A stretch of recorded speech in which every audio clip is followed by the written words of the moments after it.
Okay. Ladies and gentlemen, I'm going to work through the technical difficulties to start this off. My name is Pernell Bobby. For those of you who do not know,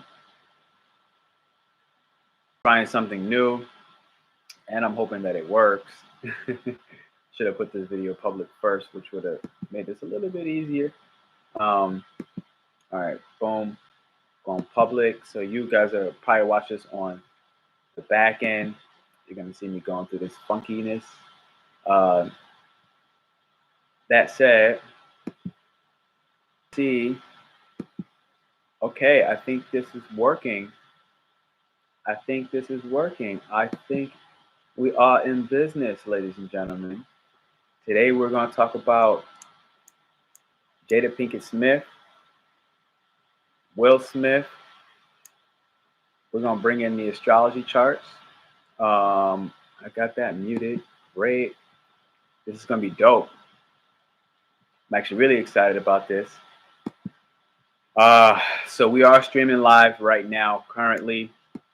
I'm going to briefly share my screen and talk to you today about the behind the scenes of probably one of the more famous couples that exist in America at bare minimum. Mr. Will Smith, Mrs. Jada Pinkett Smith. What's going on, Samir? How you doing? Couple of housekeeping things before we go forward. Anybody on here, obviously, I want you to like this video. Okay. Check out the polls to tell me what your favorite Venus is. Venus being one of the main indicators of like what we value, which plays into our relationships, plays into our marriage. Both Jada Pinkett and Will Smith have a Venus in Libra, both of them, literally. So I think that's interesting within itself. But let's am I still in my meeting? But let's get into this. For now, I'm gonna stop this share. I'm gonna say, what's up? How you doing? Tell me how you feeling today. Thank you for those thumbs up. The last couple of housekeeping things, I put one message pinned at the top if you want to join my email list. I'm going to be dropping the Aquarius new moon forecast for those people directly in that email list. You guys are going to get that personal. I'm fucking pumped. I left my microphone. Where's that bad boy? I want to get that going. So Jada Pinkett Smith, Will Smith. We're going to talk today. I got the microphone right here. I'm gonna literally pull up their natal chart. I did a poll recently about going ahead and voting for what you wanted me to do next on the live. What we got was marriage. Well, you guys actually said family. We got family. We got marriage. As a part of that, let me just go ahead and fucking. I should have did this prior. My bad, ladies and gentlemen. Whatever. So let me know if my audio is good because I did plug it in afterwards. Somebody just kind of give me like a little thumbs up or something. Today's not about me. Today is about family and astrology, but I am doing well. All right, here we go. So let's just jump in. Let's pull up their chart. I do have it here. Let's go ahead and pull up the chart. I'm gonna share my screen, which is actually ironic that it's sharing my own video. All right. So I have this here. This is Jada Pinkett's chart. Born September 18th, 1997, 12:38 p.m. Okay. She has a lot of good things happening here off the rip. You see a lot of these blue lines. I'm gonna clarify this. I'm not gonna spend a lot on the scientific jargon behind it, but that fly has been annoying the hell out of me. If you look here, you're gonna notice 10th house to start it off. is the house of marriage. Okay. 10th house is the house of contractual marriage, which is very different than 7th house, which we're all really familiar with. Okay. We're all more familiar with 7th house being the marriage, but this is kind of the marriage on the surface levels. And if you notice here, the first thing that stands out is it's in Saturn for her, which means that there will be some challenges, okay, when it comes to marriages or her marriage, if you will, on the surface level. Especially with this Gemini placement, it really speaks for some changeability, okay? Saturn isn't, like, in my opinion, the best in Gemini because we're talking about top down rules and structures. And Gemini is kind of like, I want to be free. But there's that duality to it as well. You always have to apply. Standardly, I just don't think Saturn does well, okay, when it comes to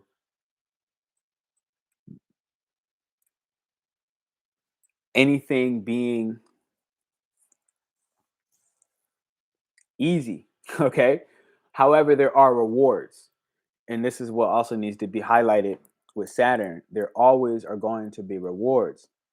This ultimately means one or two things. This could literally mean that the marriage will suffer and will be very difficult. Okay, basically to the point where there's gonna be a divorce. However, Saturn is also, let's say, father time, and it speaks more for the fact I think that it will take a very long time for a marriage. She might. This is Jada Pinkett's chart. I'm going to show you Will Smith as well. She might take a long time to get married. If anybody knows if they took a long time to get married or not, is this her first marriage with Will Smith? I don't know. Somebody let me know because this is Jada Pinkett Smith's chart. Let me know if this is if she took a long time, if this is her first marriage, because this would indicate something like it would take a long time for the relationship to mature, okay, into something solid. Especially the fact that she's a Sag rising. It's like, I mean, I think they're already naturally a little flexible when it comes to partnerships, both mutable signs, Gemini in her 7th house, okay, with the Sagittarius rising. Um, and so what this kind of says to me is, wow, like, oh my God, I gotta like, this is already, I have a Sagittarius rising dating and sex video out there already, literally a sex life and dating video. So I'm not gonna spend too much time on that. You guys can refer to that if you want to understand more about Jada Pinkett Smith. This exact placement with the descendant, which is also 7th house Gemini, is also for simplicity, it's like their marriage is gonna have to be one of extreme intellect, okay? Which Will Smith, this is his chart now. Will Smith is a Libra. This is a sign of intellect, okay? He has a Mercury in Libra. Mercury does well in other air signs. Okay, he's intelligent.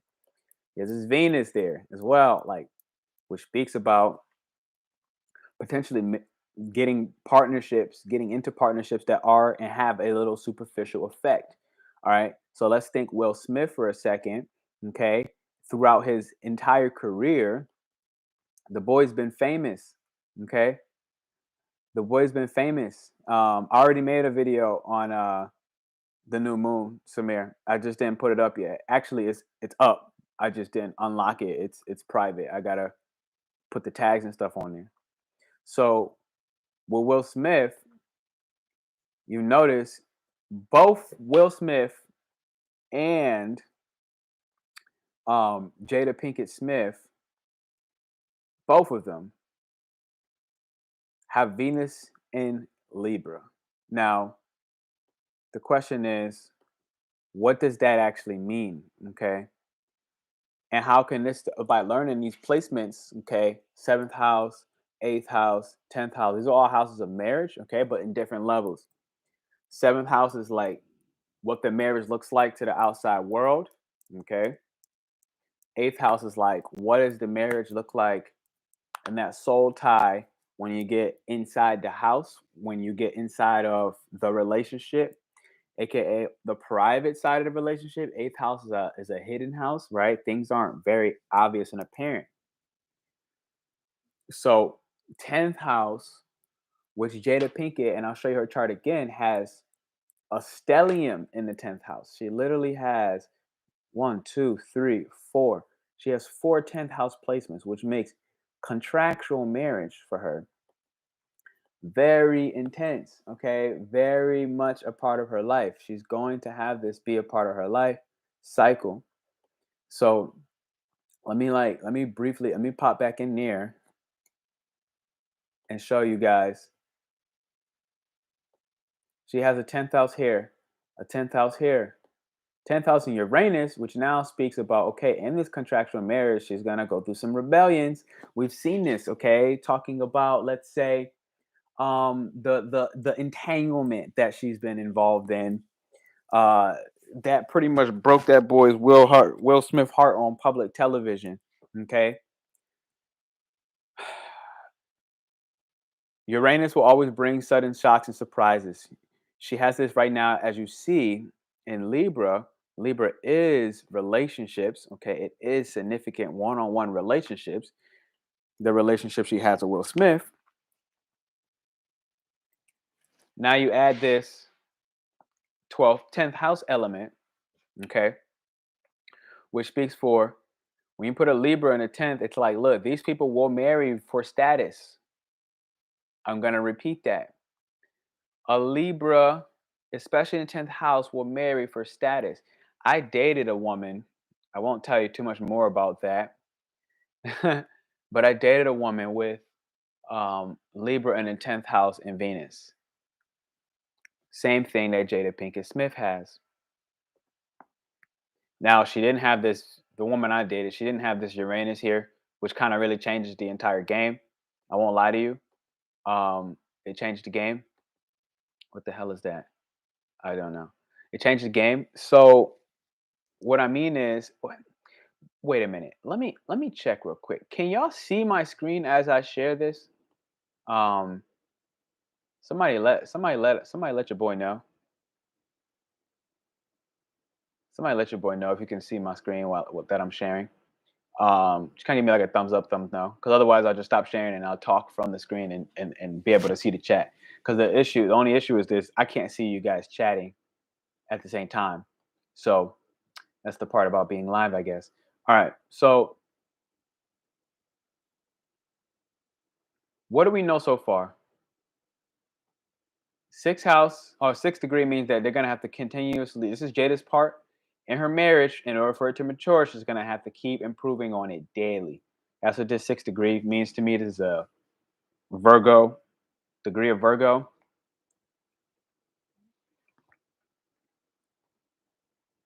In the significant one-on-one relationships, but in the place that governs the 10th house. Okay, so this literally governs her stellium in the 10th house. Stellium being three or more. One, two, three, four places in the 10th house, all governed by Saturn with the personality of a Gemini. So it's like, okay, this is going to take a lot of time for her to have to flex back and forth, left and right, change her mind in the seventh house marriage. Okay, the significant relationship she has with Will Smith. You have to keep changing her mind and continuously work on it. And you've heard Will Smith say this before, that he used to always have to kind of get Jada Pinkett. Like he just kept working with her, right? Like literally through all her changes, all her shifts, he kept working with her. Now, why? All right, why? This is a big one. You put Libra in the fifth house of romance, they're going to forever think and even be indecisive with their romances, especially around third degree of Gemini, his communication. Literally, his communication. Samir, I see a question about how you know your favorite Venus. I can't tell you what your favorite Venus is. Like only you can tell you what your favorite Venus is. Um, I guess that would also depend on who have you dated with what Venuses did they lie? And you go from there. I mean, my favorite Venus that I know for myself, I won't lie, I'm not a fan of the Venus in Libra. Okay. I've dated a Venus in Libra. I do like Venus in Leo. I have dated a woman with a Venus in Leo. I do like it.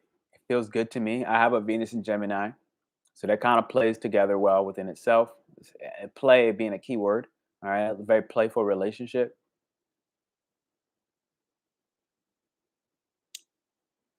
Venus in Scorpio scares the hell out of me.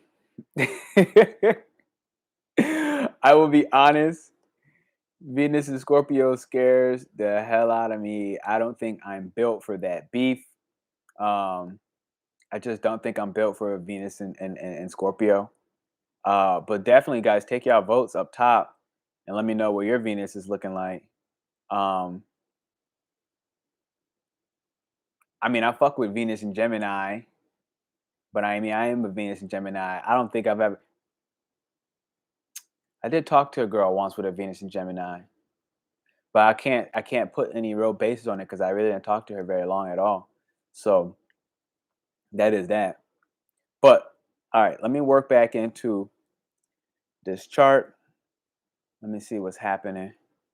One exception. Okay. I'm gonna share screen.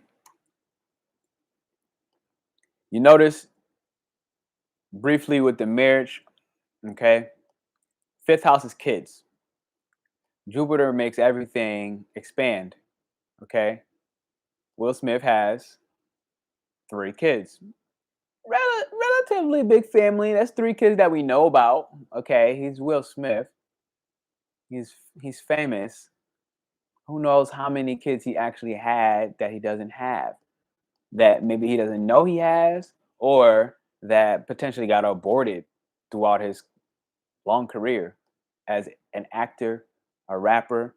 Okay, that's fifth house, actor, rapper. Fifth house. Okay, fifth house.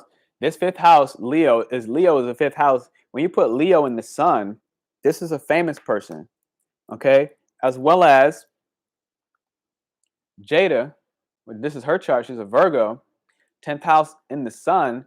That shines light, the sun, on their career. Literally. Literally. So it is contractual marriage, yes. So she has a public marriage. We know contractual. Jada Pinkett Smith. Okay. She even took on his last name.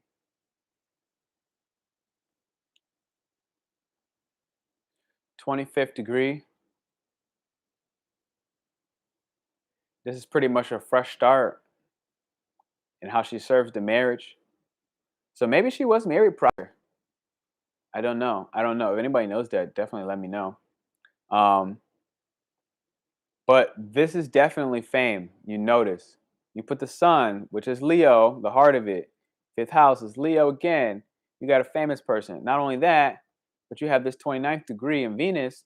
He's literally attached. He's like the legit to the social image. Okay. Social being Libra, one of the collective social signs. Pretty people, very pretty people. Both Will Smith and Jada obviously look good. Okay. Um, but he's married to the work. That's sixth house. Literally, if you put Libra is marriage,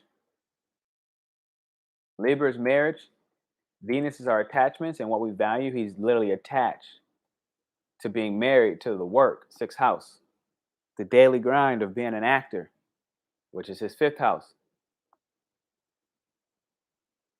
So I just think it's very interesting. Like it all lines up perfectly.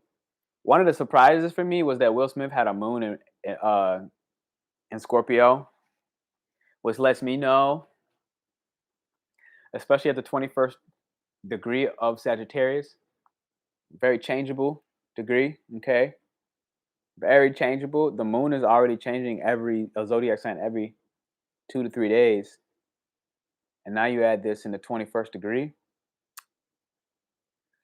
We a lot of changes, a lot of emotional changes. I was surprised to see that. I won't lie to you. But he is a Libra, and Libra almost always has Scorpio placement, so it does make sense.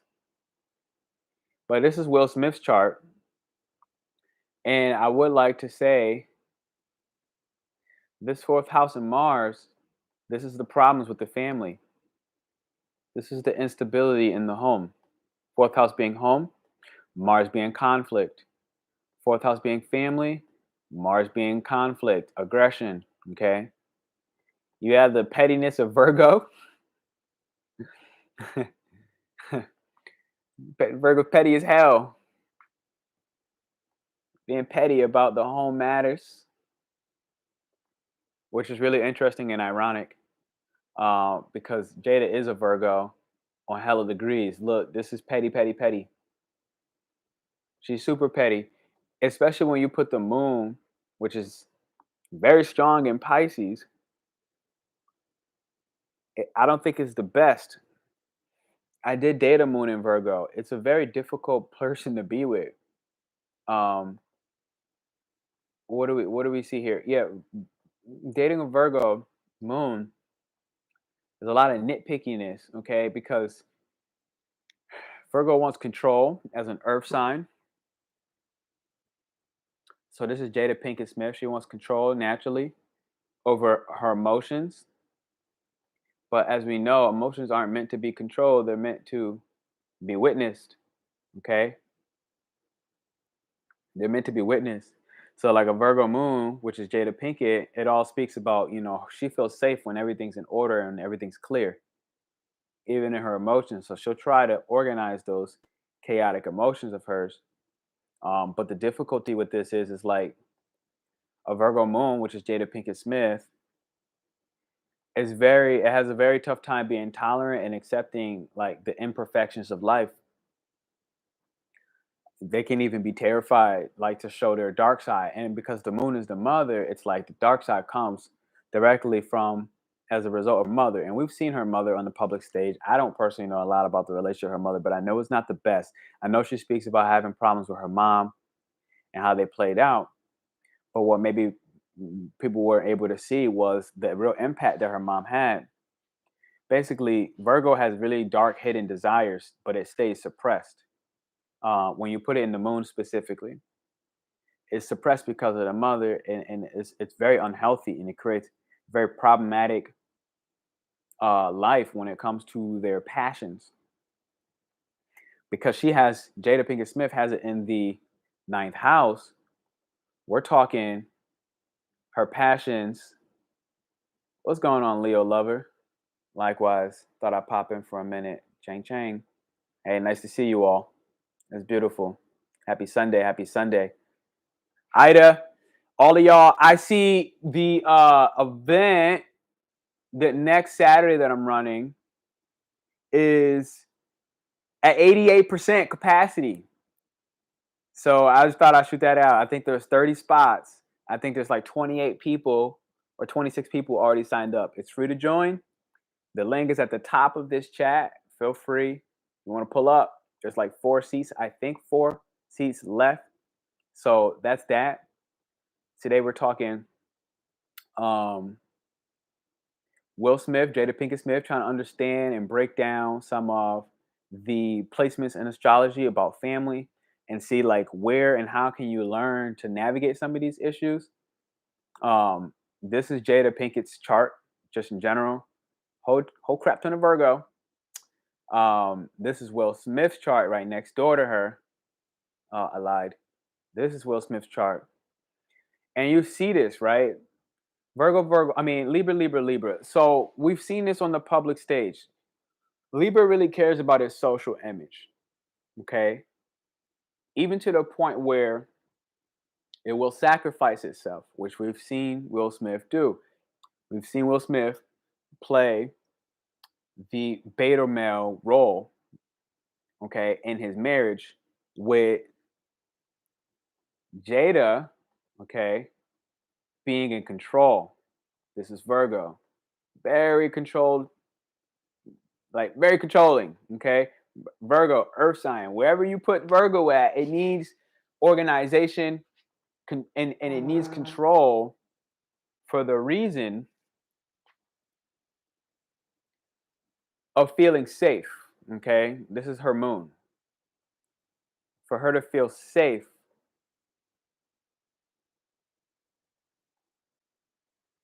everything that's disorganized needs to be organized. The problem, again, I was saying before with emotions is emotions are not something that we're supposed to put into little shells and organize and say, hey, anger, you go here. Or, hey, happiness, I need you here. It doesn't work like that. Emotions are signals, okay? They give us indications. In fact, I look at emotions from an objective standpoint as informants, okay? They're literally informants telling us what's up. So, what am I saying? This is the narcissism in a sense that at least people say or talk about, but it shows up not necessarily. Virgo's not an overt type of narcissist, right? Okay, she's publicly on television, which is this 10th house for her. This is her fame, literally. 10th house in the sun. The sun shines light on her career publicly. This is why she became famous, as well as more famous when she got with Will Smith, right? Venus in Libra. And I want y'all to vote. What's your favorite Venus placement, by the way? If you know, like people you've dated, what are your favorite Venus placements? I can only put 4 options, so obviously I can't put all 12. I just try to like spread them out, one of each element. Venus in Libra basically says that this person becomes, especially in 10th house, more famous after marriage, more gains after marriage. The difficulty with this is it's all glamour up front, but a Venus in Libra is hella critical on the back end. Dated a Virgo once, and that was enough for me. Yo! When I tell you, the Virgo joint is difficult. I'm not gonna lie to you. I dated a Virgo moon and a Virgo rising, and it's mad difficult. It's so discreetly petty. It's hella petty on a very quiet front. That was not my favorite part. There are a lot of other working parts with this particular person I'm thinking about that I really love. I'm not gonna lie. Ironically, it was a lot of the Leo that she had in her chart. I liked a lot of the Leo. Leo also got some other shit happening, but it's kind of like what astrology is like. When we're talking about dating, marriage, everybody has their thing, right? Like I have my things as well, right? Like I have my things. What would be like my thing? To be honest, the one that I feel like comes to mind would probably be my Scorpio rising. I had to really learn, like, you know what? It's not a simple thing. Thanks. I'm a Virgo. I'm a Virgo moon and Leo sun. Yeah. What houses is that moon and sun of yours? And I'm gonna call you on it. I love you. I love you, Leo lover. But I'm telling. I'm gonna call you on it. There's some pettiness in there. But I will say this though, with the Virgo moon, here was what was nice as well though. It's like I think that the Virgo moon is also very self-sufficient in their own ways. Okay, literally, I think they're very self-sufficient in their own ways. Where I enjoyed that personally. I really enjoyed that element, and they really show that they care in practical ways, tangible ways, literally, right? Like a Virgo moon really shows their love through service. And I won't lie, that was really nice. It really was. It was really nice. The key thing with that Virgo moon, which Jada Pinkett Smith has in her chart as well, is what is their relationship with their mother? Because whatever was suppressed with the mother in childhood becomes very problematic in marriages, becomes very problematic in your relationships, because certain passions that you have that you didn't get to express as a child, they really become these hidden inner desires. But how you express those hidden inner desires, one, it can be tough because they're hidden, okay? Moon being the private life, That's why they're hidden. And Virgo, not always standing up for itself, just as a sign, not always standing up for itself, not knowing the proper boundary lines between, when are they too strong and when are they not strong enough. So there's definitely a great emotional intensity that kind of comes with these Virgo moons. And this is, again, something we've seen public stage with Jada Pinkett Smith.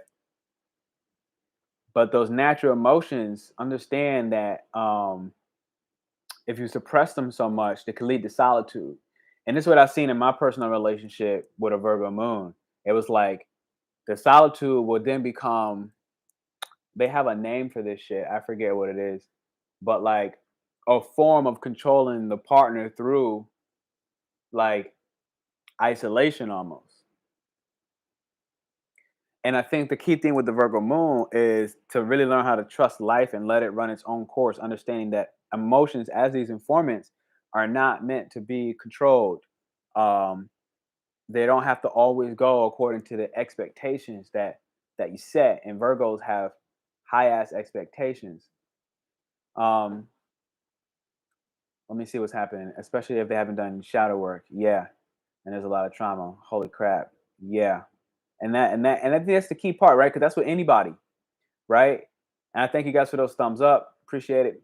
Feel free to take your vote. I wish I could have put all 12 zodiac signs to see what is your favorite Venus, but let me know in the chat, what is your favorite Venus? Unless it's on the poll, go ahead and click it on the poll as well. What is your favorite Venus that you know of, that you've dated, and maybe why? Um, Let me see, Samir. How do you know of a transit like Venus in Capricorn? Work with the natal Venus in Gemini.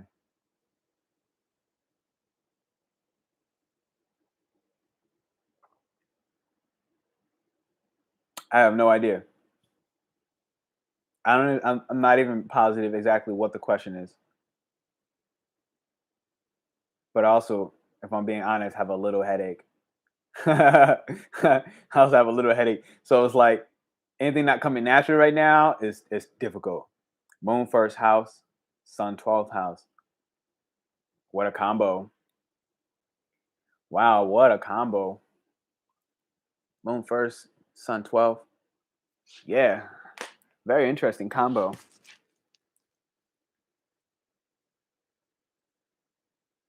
What do Venus and Capricorn women are? My man, before you, I need a full sentence. I don't understand. It goes into the practicality of most Virgos. Yeah, this is what's so dope about the Virgo moon. The practicality. Favorite Venus, Venus in Aries. Really? I like compassionate, energetic. You're the first person I have ever heard said that they love a Venus in Aries. I've never heard that. I mean, naturally, Venus is kind of in its fallen Aries, right? Like these are like heartbreak warriors. So you're the first, but I won't lie to you. That passion, that energy. I mean, I'm in Aries, so I'm laughing over here as well because I got my Aries moon kind of takes care of this whole passion and energy thing. I mean, you guys see me how you see me, like boom, yeah. um. So no, thank you for sharing that. Like I was saying, I think my favorite Venus is uh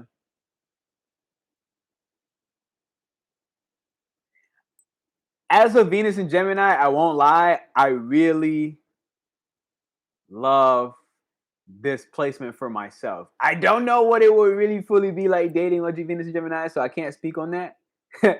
um, but I'm sure it'll be somewhat great. Lily's of Venus in Aries. Yeah, girl. Heartbreak warrior. Heartbreak kid out here. Heartbreak kid. Venus in Aries, I think people act more on what they desire. That's a given. I mean, Mars, the planet that runs Aries and Scorpio, Scorpio being I desire, okay, and Aries being I am, right? So it's like you put the value now of Aries. It's like, look, I am this. So I absolutely agree, Missy. Like, I am. It's like I am what I desire. You know what I mean? That's kind of like the picture that I get painted right now. It's daring and dangerous, and I liked it. Well, you know, you're a Sagittarius.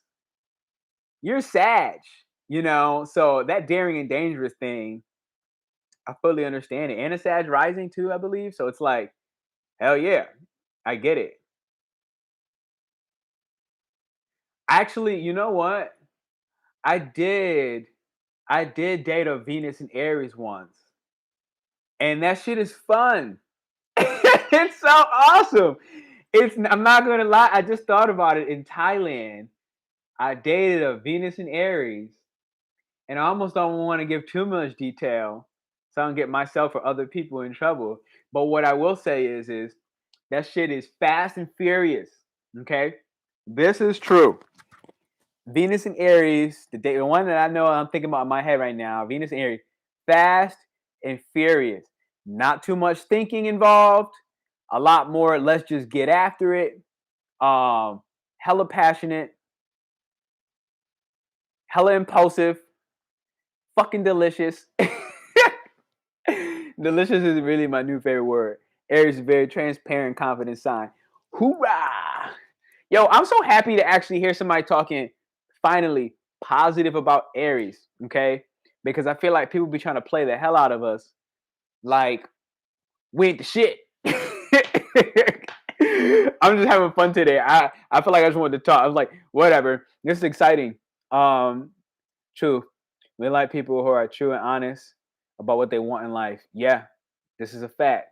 Lily, I feel like I'm gonna have to I want to text you about Venus and Aries stories. Yeah, I wanna I wanna I wanna have conversations.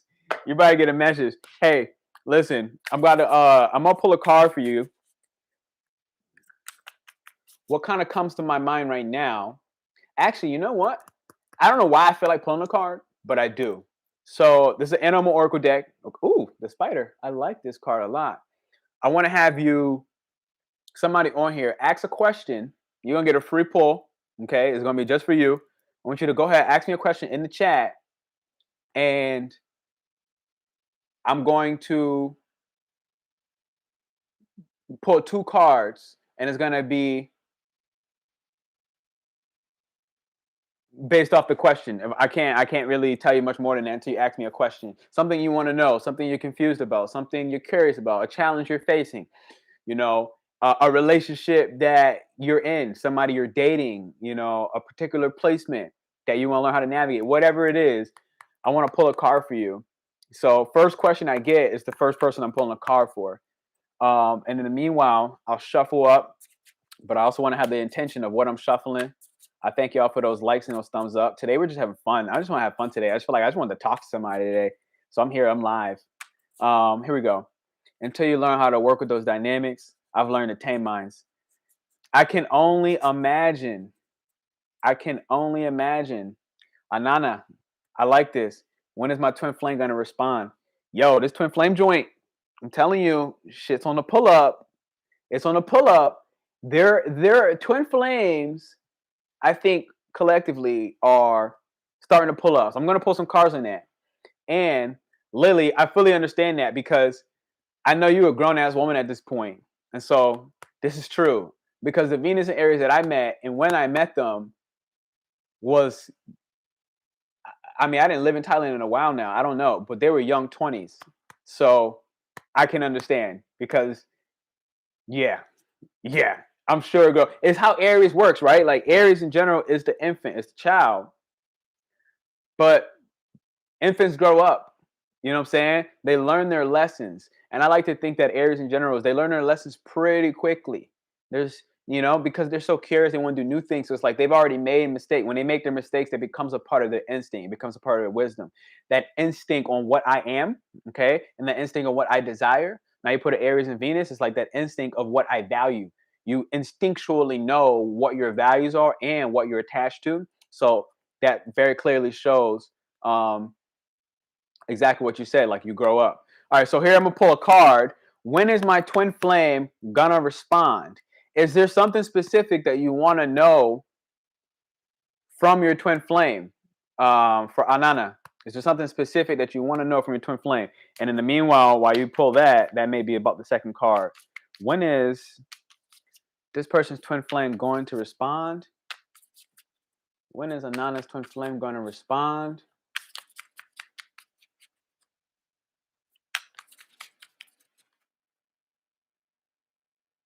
I almost feel like I'm waiting for your next question too, Anana, because I'm like, all right, boom. When is it going to respond? But also, like, what was the question? Like, what were you what are you looking forward to with this response? I like that emoji. Is that a fucking y'all emoji? How'd you do that? Oh crap, that's fucking dope. That's so cool. When is this person's twin flame going to respond? I'm gonna go ahead and I like to cut with my left hand, my feminine palm.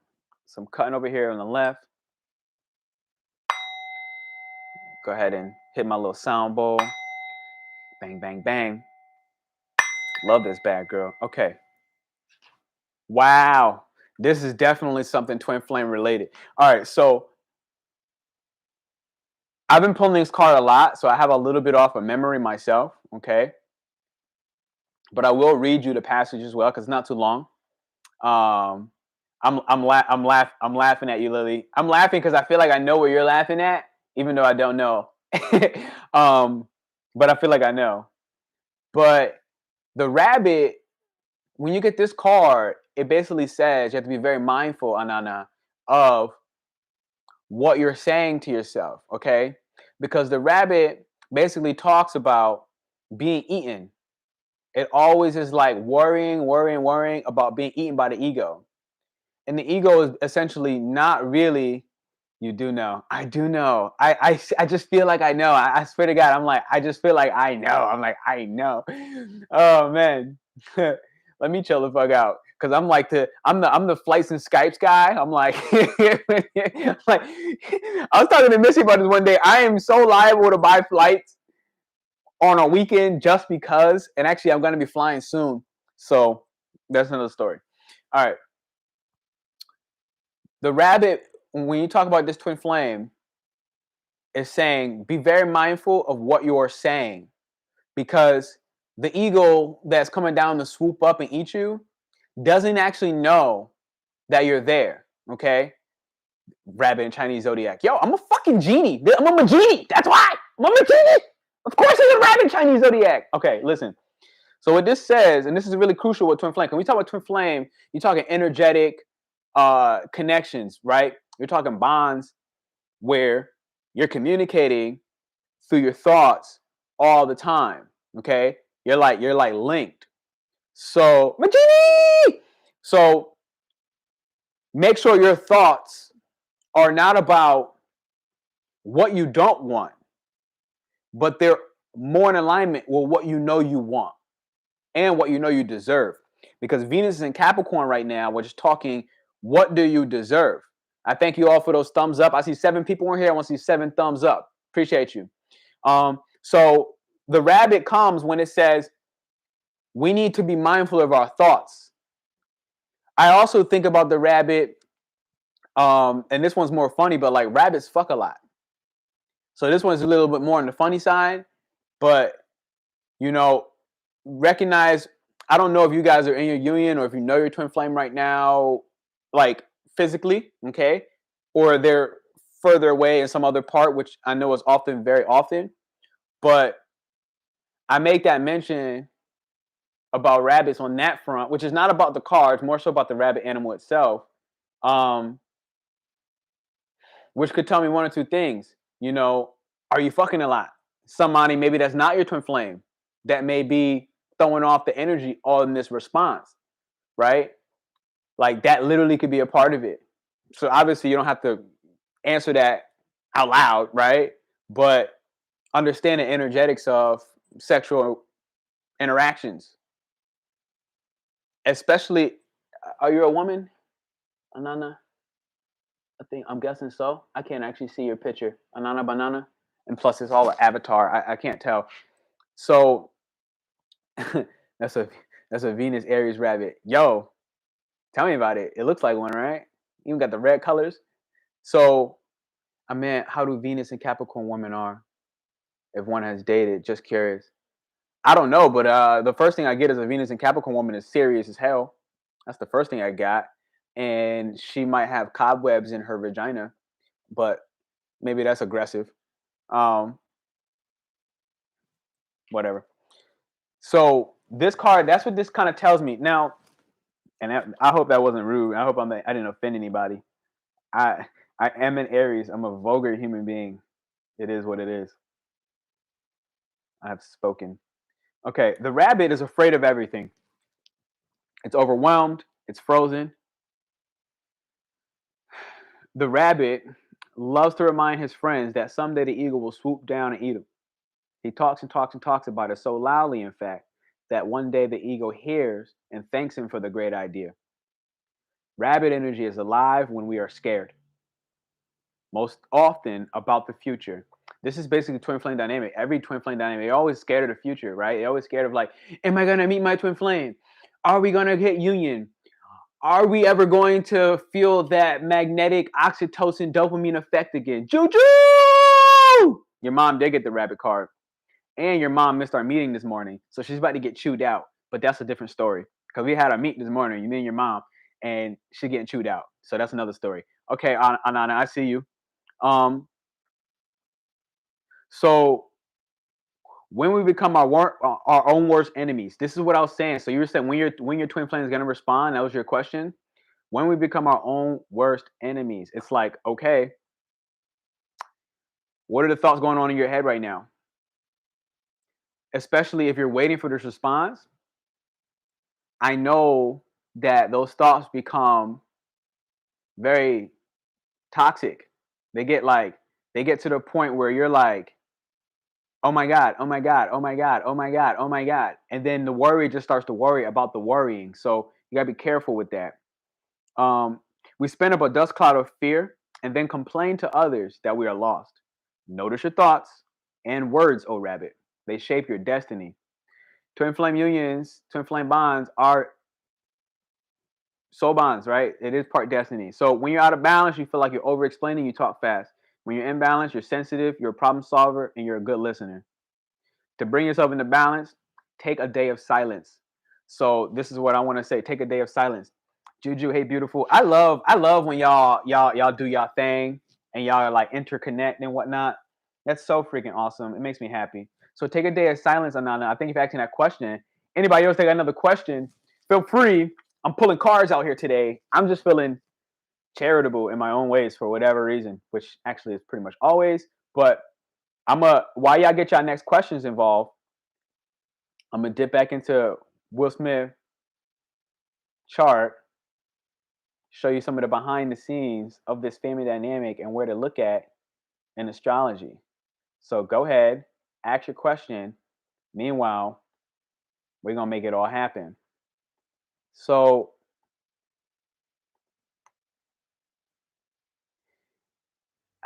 one of the standout features I see is this Libra. He has a Libra stellium. You put the sixth house, sixth house, sixth house. Sixth house is where marriages are made or broken.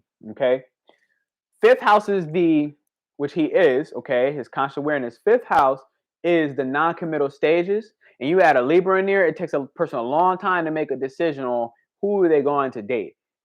Even without the fifth house there, Libras are having 20 people on speed dial. So when one person fuck up, they already got the next one, they got the next one, they got the next one. They don't really have their emotion involved. They're really trying to find what is the best option for me. Okay. You add in the fifth house, makes a very non-committal person when it comes to their romance.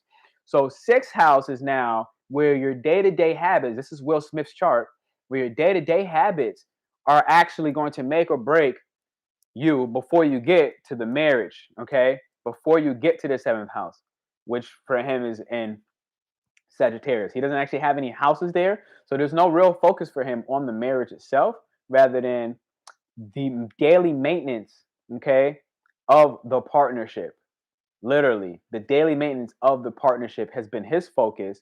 And then you look over at Jada, it's like she, within the marriage, at least on the surface, she has that challenge. It takes her time to mature into that marriage. All right. And so not only that, but 10th house is the contract of the marriage. You put that contract in Libra, and you have another contract right here in Virgo. It's literally saying to me, especially this one, that they would have been married because Will has the same Venus, but in a different house. They literally got married for social status, literally. And what's happening is with a Venus in Libra, when all of the attractiveness goes away, which I think they're still both attractive, but um, when, let's say, Will Smith started to play more of that beta role, okay, and kind of just bent over backwards, Jada lost respect for him. And that's kind of what this is. She lost respect for him.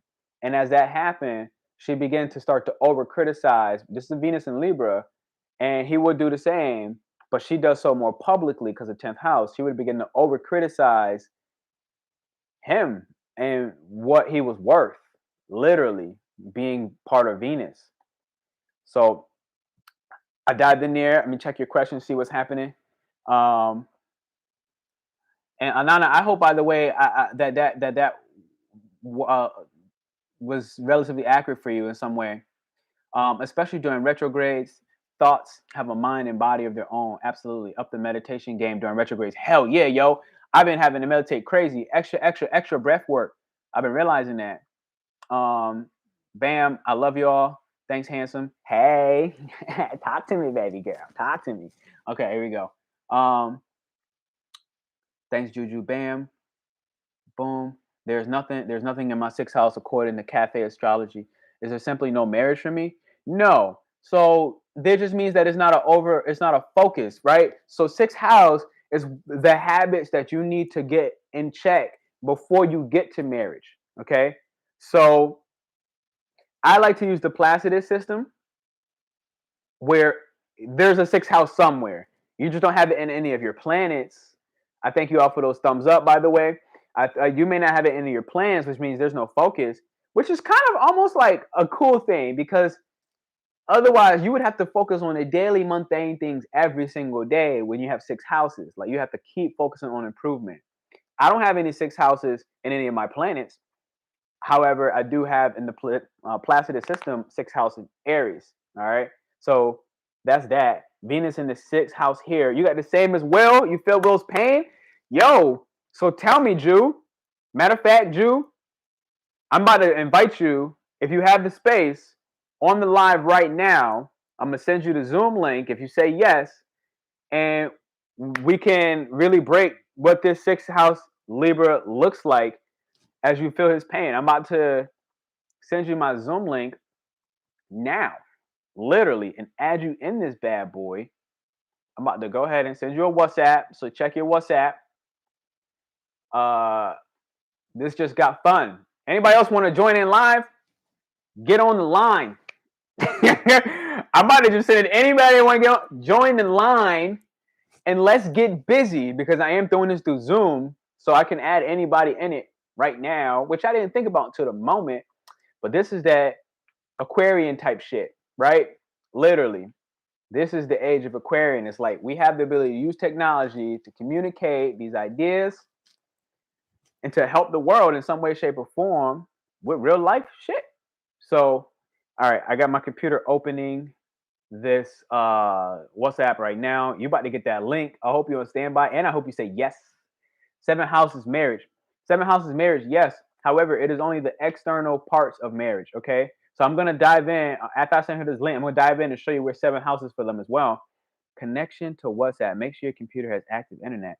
What do you mean? I'm on the goddamn live. Of course I have active internet. See, we in that retrograde. They be playing games. They playing games. Playing games. All right. Let me see if I could do this from my phone. Mad annoying, yo. Just annoying the hell out of me. Okay. All right. Can I get this? I see in progress. Oh, they're really making me do a lot of extra, read all about it. I don't know if this is going to work or mess me up somehow, some way, but I think it's worth it all. All right. So let me get this link. Bam. Bam. Okay, link copied. Bada bing, bada boom. Now I'm about to. Oh crap! I don't want to end the meeting for all. I just want to get out. How do I get out? I don't know. Maybe I just close the app. All right, Jude, you catching this link right now? This is gonna be fun. Venus in sixth house. I didn't even know if I got a yes yet, which is even funny. That's even funnier. Okay, bang, bang, bang, bang. Feel free. That's your way in. Bye, Missy. Big love, fam. Okay, I would join. I just pulled out to the farmers market. Gotta go groceries. Oh yeah, that would have been. Oh, I if you're still here, Missy, I gotta get you and Jalicia on the line. Y'all both got spark ass energy, which would be like, woo. Mercury retrograde is a narc. That's funny as shit. Yeah, you're mad funny. That's so true. That's so true. That is so true. Damn, Missy, everybody loving you, and they got love for you. All right. So I sent that link. Let me know if you're in there. WhatsApp being real funny with me right now. Use WhatsApp on your computer. Okay. So, yo, anybody got the next question? Because I'm gonna go ahead and pull a card. Like I said, I'm gonna pull a card for you. Ooh, the crocodile. I like the crocodile card as well. It's a good time. Ask this question. Let's just have fun. I don't actually, quite frankly, care about Will Smith's and Jada Pinkett chart. I just wanted to come out here and talk to people. If I'm being real, and we're doing that now. So go ahead and do the do.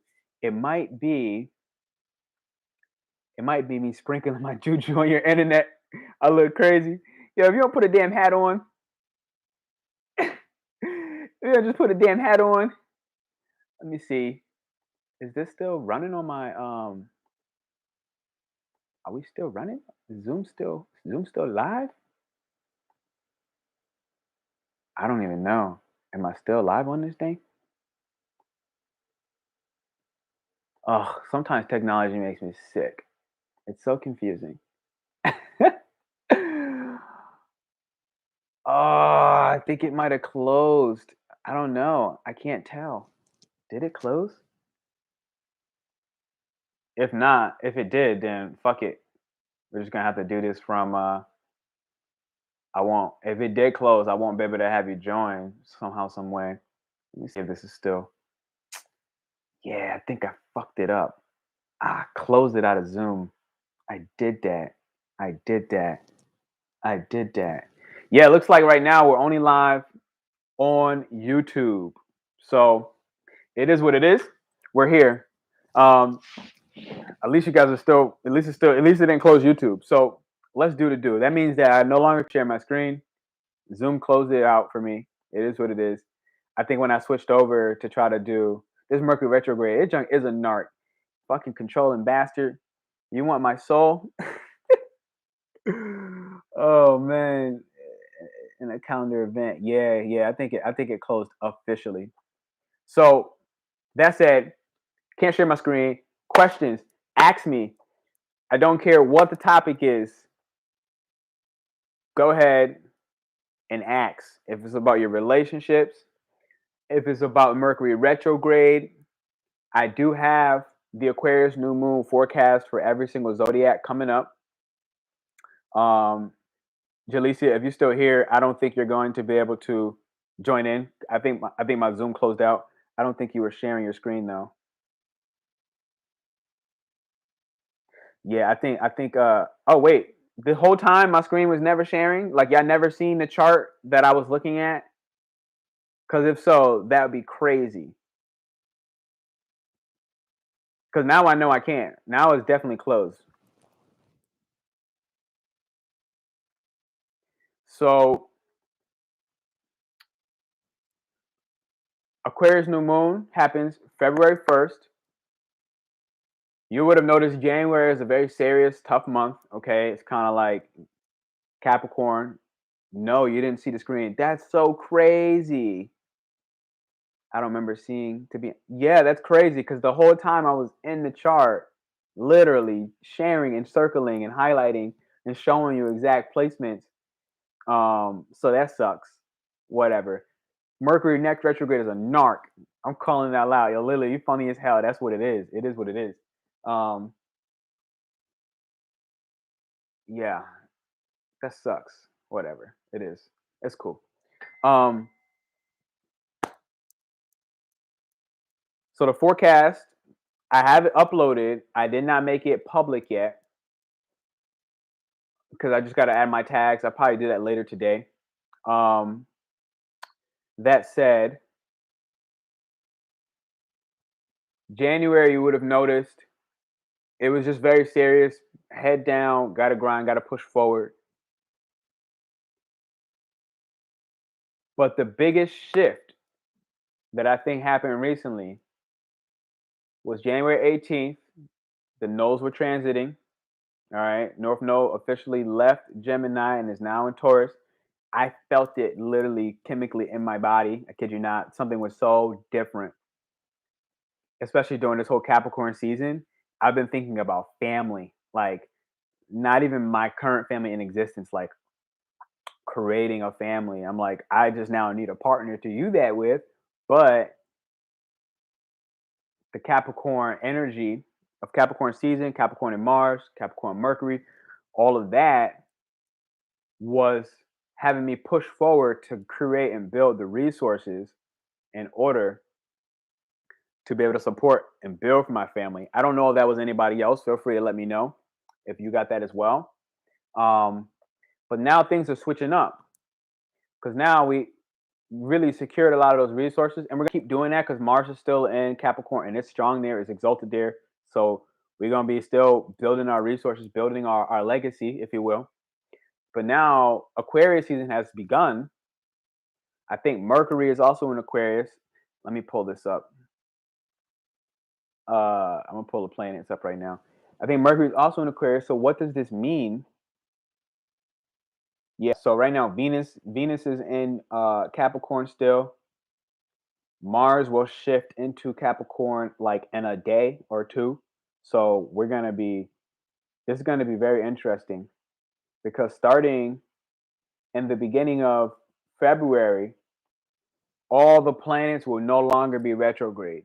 Right now, Venus and Mercury are retrograde. It's a little annoying, but every other planet is going to be out. So what I'm saying, all the restraints that we were feeling, all the things that we feel like something is coming, something is happening, but it's just taking a long time, or it's like it's not happening when we want, right? All those things are going to put us in full forward, like drive. We're going to just be going into drive. Not overly focused on finances, but definitely being smart about money and planning for the future. Absolutely. Capricorn type joint. And that's because our work is Mars, right? Mars right now is in Sagittarius, which Mars does not have Mars is like action. It is our work. So the finance piece, you're likely in the next 2-3 days for the next month or so. I don't know how long Mars will be in Capricorn. It's gonna leave Sagittarius. Sagittarius is a little bit more loose, a little bit like left, right, kind of like up and down. Really hard to focus all this firepower. When it goes into Capricorn in the next couple of days, it does not have that same issue. And so that's where you may not have overly been focused on finances up front.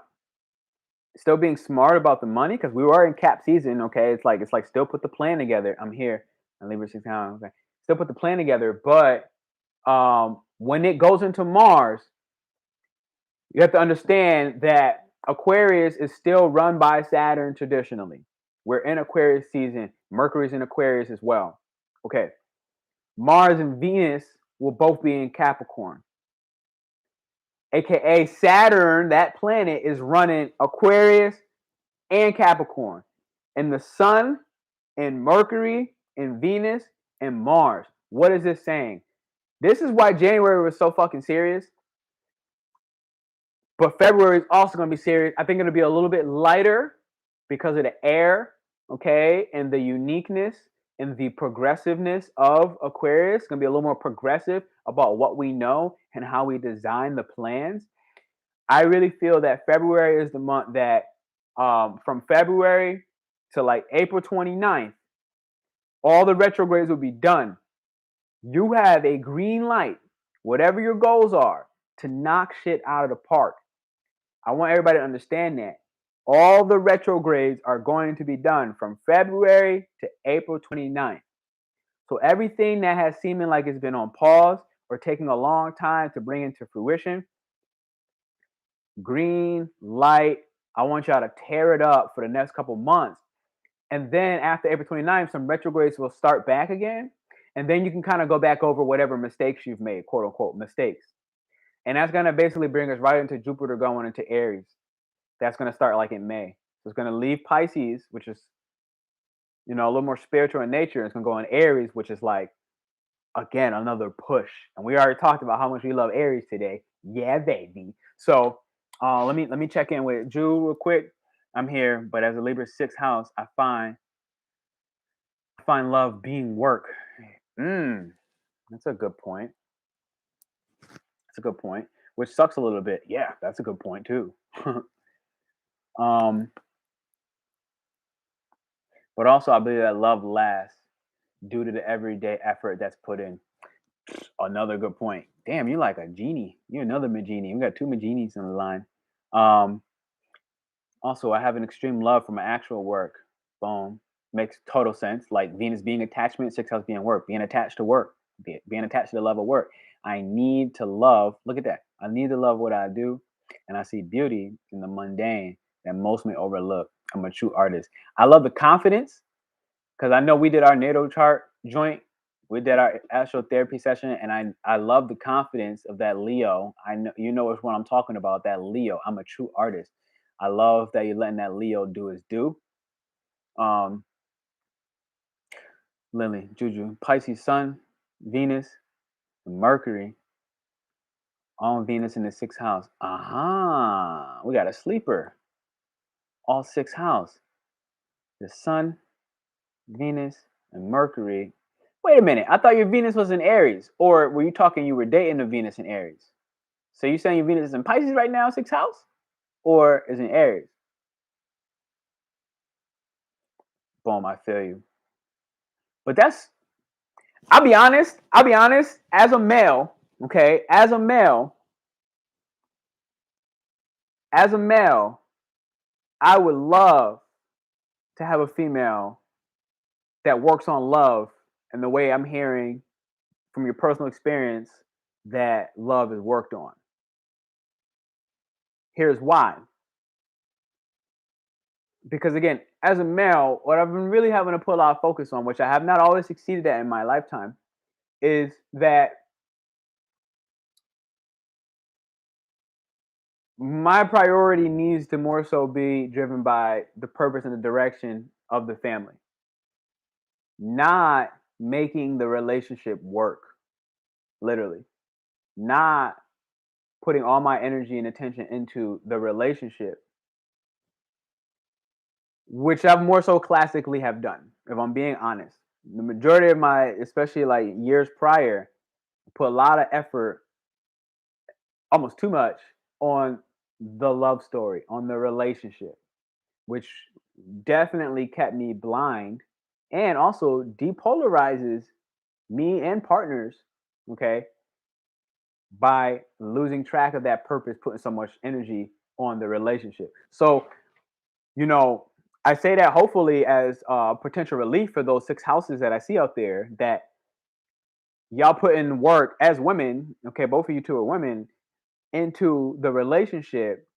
That personally makes me feel comfortable that I can know that my relationship will really strive for the long term, because I'm pretty much a very dependable person. Like I don't really like to do, not really to switch up when it comes to that. Even though there's been a shit ton of switches up in my own personal relationships, but that's not like what I enjoy. To some extent, yes, because I don't want to be bored. If I'm being honest, like can't be bored. But I just wanted to share that point. All right, Pisces, that's so dreamy. Y'all love the Pisces dream. Pisces Sun, Venus in Aries, Mercury in Aries, all placed in the 6th house. Ooh, you got a Mercury in Aries too? Your boy does too. Yeah, you're honest. You're an honest cookie. You're an honest cookie. Venus and Mercury and Aries. I like that. Yeah. Yo, when I read these things, it's like I get like I always want to like meet people. I'm like, like I always want to meet the people when you see like certain placements. I'm like, man, I would love to like meet you in real life. Um, how do you know in this lifetime you're gonna have a twin flame, soulmate, or common partner?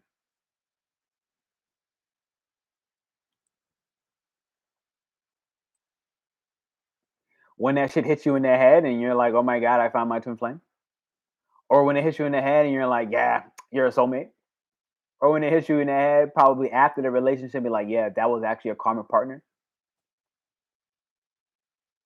That's the only way I know how to answer that particular question. I mean, you know when you know. And sometimes what you know was a lie and it was an illusion. So you don't know, actually. Juju, yeah, Moon and Taurus. Yeah. My moon has progressed into Taurus and I love it. I think Ju has a moon in Taurus as well. Um, so that's dope. Ju, yeah, moon in Taurus helps me to tame the dreaminess. Yeah, I daydream when I'm trying to manifest. Tired or escaping something or someone. So my Pisces is in the fourth house. I don't have any actual Pisces planets, but it's in the fourth house. And when I tell you that my entire childhood was a dream, honestly, and now you put it in the fourth house, I think I talked to Lily about this. It makes the dream, quote unquote, of my father, fourth house being the father, just an inaccurate representation, which is actually why I came to visit my dad, literally. I literally came to visit. I'm leaving soon, but to clarify that dream, literally, like to break up some of the false illusions and to recognize where escapism played a role in my life. Okay. And it's like I had to come back and connect with my father in order to start seeing in what ways that I escape. Because you count fourth house, you gotta understand the opposite being the 10th house now, right? At least that's just for me. So Juju, I feel you. I'm a Taurus moon too, but it's in my 12th house, so I can't escape the dream. Sorry, that just made me laugh. I feel you though. The escapism be real. Yeah, yo, I've met a lot of 12th house moons, and it's different. It's funny. I can't escape the green. Yeah, Taurus in the 12th house. I'm just trying to like. That doesn't seem. It doesn't seem fun. That doesn't seem fun. It seems like it makes Taurus real stressed the fuck out. Actually, um, but I mean, who am I talking to? I got a Pluto in the 12th house in Scorpio. It's also not fun. This is dope. Okay, here we go. So I don't know what it is. I'm feeling so motivated to pull a card, so I shall do this. Um, Ask me this question, ladies and gentlemen. I'm waiting for somebody to ask that question, or I can ask my own question. I realize that shadow boxing, flighty people, only realize I'm a bit flighty myself. Hard to capture. Yep, yep. That makes a lot of sense. I just thought about it like in my own mind. I'm like, it makes sense. The flight boss Juju, flight boss Juju. All right. So what I want to ask then is, until somebody asks me a personal question, what I would like to ask is, what can we look forward to? Because I feel like we're all single here. Am I right or wrong? I feel like we're all single. So I'm gonna ask the question of, considering the topic is on marriage, okay, family dynamics. I'm gonna ask the question of,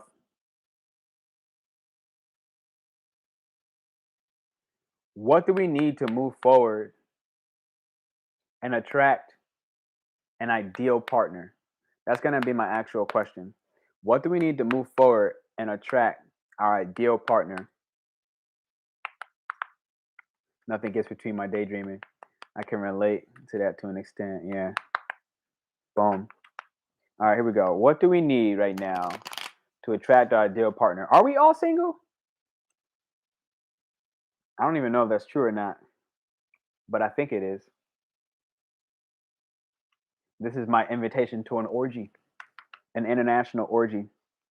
Let's meet in the Maldives where no one will see us. No one's going to catch us in the Maldives. I promise that. All right, here we go. What do we need right now to attract our ideal partner? I'll even say one step higher in the space of marriage, like when it comes to it. I'm going to say, what do we need? I'm also going to do what's blocking us. And then I'm going to ask the path forward. So I'm going to pull 3 cards. Here's what we need. I have never pulled this card before. I have no idea what to tell you. This is brand new. Maybe this is why it was pulled, because we don't know what the fuck we need. I've never seen it. I've never seen what I needed before. Maybe that's what this is about. I do know it's a fire card. Okay. This is a gazelle. I've been having a lot of dares pull up lately. Dares, elks. It's really interesting. Now I get the gazelle. So this is a card of fire. I will let you know that up front. The gazelle. The gazelle. First time getting the gazelle. I love first times. Ooh, yes, I do. All right, here we go. The gazelle. What do we need to attract the ideal partner? The gazelle stands for heightened awareness and ability. And it stands for being vulnerable. Wow. Venus and Libra, you know the answer. Laugh out loud. I'm divorced. I'm not divorced.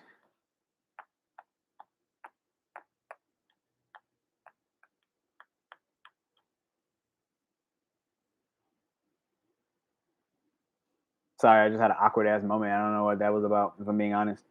I was like, why does that matter? I don't know. All right.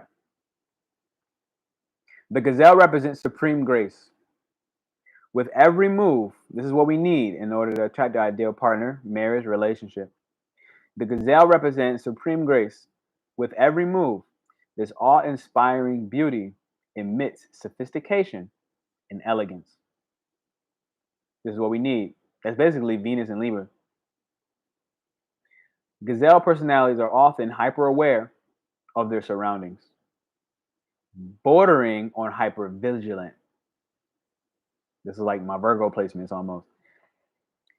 And this can inhibit them from enjoying the beauty they spend so much effort cultivating. Okay, there we go. No more worrying about those predators out there in the wild.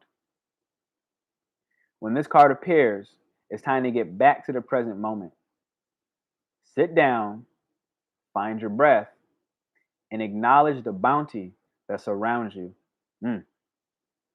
Let it nourish your gentle spirit.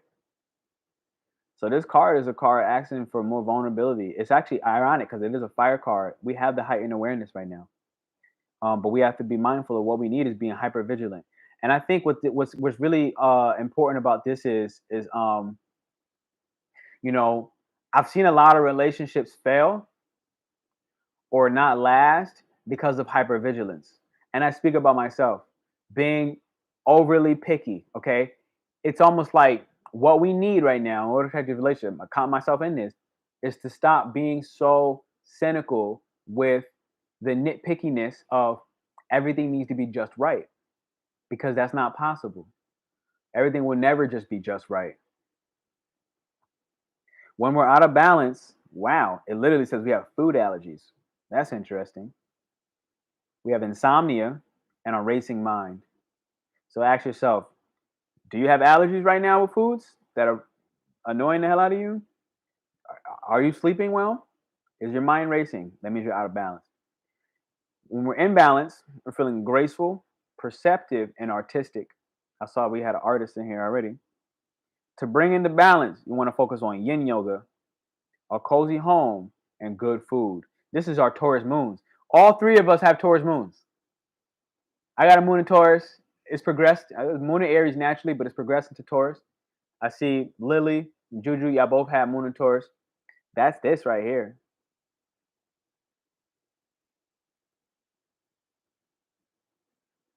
Wow. So that's what we need. Now I'm going to tell us what's blocking us. But first, let me read these comments.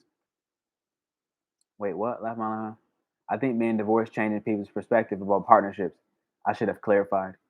Okay, absolutely. I mean, I can only imagine. Shit. Wow. Boom. I watched a movie this morning called. This morning, you in Cali. You already watched and finished it? What the fuck? I watched a movie this morning called Long Story Short. That moved me so much. I'll send you that card. That moved me so much. And literally, it's what we're talking about. Highly recommend it. Yeah, I'm down for that. I'm going to send that card to you right now. Yeah, so what we need right now for these partnerships is a heightened awareness and ability and to be vulnerable. All right.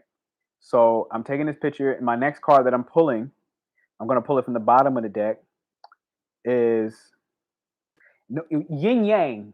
Is yin feminine or is yang feminine? I think yin is feminine, right? Like a feminine yoga. I'll send it to you too, Lily. Thank you. All right, here we go. Bang, this is what we need. Now, I pull a card for what's blocking us. Ooh, my God. What are all these like lamb deers? This is the first time I also pulled a lamb.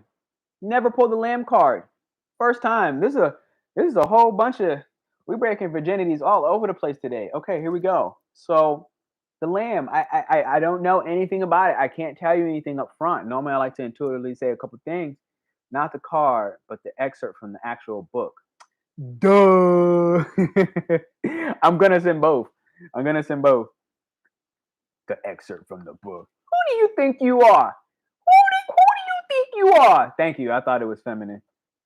All right. First off, the lamb is a earth card. Okay. And what does Samir say? Do the transit planets, north node, south node, affect the actual natal chart of us in this life?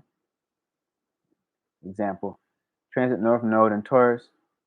You asked me that question on another post somewhere outside of here. But I have a video on that, so I'm not gonna stray too far on the left. I have a legit video on that on my channel somewhere. I could drop the link. Just let me know if you want me to. This is what's blocking us. Wow. So the lamb is an earth card. Okay. It's patient. It's prophetic. All my Pisces placements you're talking about there, the prophets. All my 12th house out there. 12th house is prophets. Okay. And it's peaceful. This is what's blocking us. The lamb is the bearer of an important message. Its contents can only be heard when a deep level of quiet has been established. This is what's blocking us. Things are too loud in our minds right now. Lamb energy is the honest guidance you hear from an old friend, a young child, or sometimes a surprising stranger. I love old friend, young children, and surprising strangers. So for being honest, like I love those are my favorite conversations. Though the lamb's message may channel through another person, the wisdom resonates within you. This is what's blocking us. Where are we potentially rejecting other people, okay, and their wisdom? It will repeat and reverberate until you listen, okay? This wisdom from other people, children, strangers, old friends. It will repeat and reverberate until you listen to the wisdom. This is what's blocking us. So you already have the answers. All of us, we all have the answers already. Pluto and Libra in 12th house. Oh, yeah, you screwed, baby girl. Yeah, you screwed. I'm sorry to hear that. That's the divorce right there. What degree was Pluto in the 12th for you? Okay. Approach this gentle creature with utmost patience and reverence. Truth is a gift. These are all my Aries. I've seen Aries placements out here. Aries Venus, Aries Mercury. That's truth. Sit still, listen, and receive. So right now I have a Scorpio rising. North Node went Scorpio, right? I know Jew has a Taurus rising. I'm sorry, North Node went Taurus, South Node Scorpio, and partnerships I know is big on mine right now. This whole year, partnership is like the theme. What do I need to release of myself in order to gain the partnership? So this is what's blocking us right now. This is what's blocking me right now. I gotta sit my ass still. Okay, listen. When you're out of balance, you're quiet, you're timid, and you're concerned. When you're in balance, you have a knowingness and an inner peace. To bring into balance, meditation. Okay, retrograde. We talked about it. There's a lot of shit happening in retrograde, and listen. Literally, to bring into balance, listen. Listen. Look how peaceful that little guy is, Mr. Lamb. So what we need to know for this ideal partnership is right here. It speaks about vulnerability, okay? Being hypercritical and hypervigilant, all right? Everything Virgo-like, let's just say. What's blocking us is we're not being patient and listening to the prophecy that's being told to us by other people. We need to meditate and listen a little bit more. Now, ooh, I like this. This is, what did I say my 3 questions were? What we need, what's blocking us, and what's the path forward? Okay, so the path forward is the starfish. Before I say that, let me see what's in the comments. Boom, boom, boom. Yeah, I really love y'all. I love y'all so much because I know I'm a very vulgar human being. So I thank y'all for never taking my shit too serious because I'm not a very serious person until I am. Okay.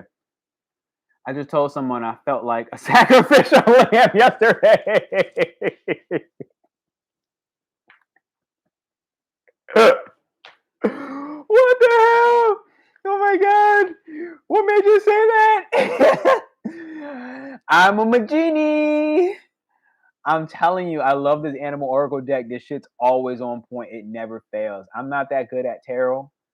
I have a tarot deck. I'm just not good at it. But animals, we talk. We talk the same talk. All right. Lily, do you have Pluto in the 12th? I have food allergies. Wow. What? That's crazy, no? I'm dealing with a narcissist at work, and dealing with it is just causing a lot of shifts energetically. Wow. Didn't we talk about the gazelle and food allergies? How crazy is that? Let me see again what it said to bring into balance. So we can kind of address this narc. Get that ass out of here. Yin yoga, okay? Do some feminine movement. Get real cozy in your home, okay? That's your Taurus. That's your Taurus moon. Literally get cozy in the home and start eating some good food. So for whatever this food allergy, one of the best ways I deal with food allergies is if I really can't discover what it is, I fast. Okay, I get all of it out. I even don't drink water a lot, so I can help the fast through autophagy. Okay, I hate that word. Autophagy works a lot faster, and then incrementally introduce the foods again, so you can pinpoint what is the allergy. Okay, but beyond that, I hope that helps. I hope that helps.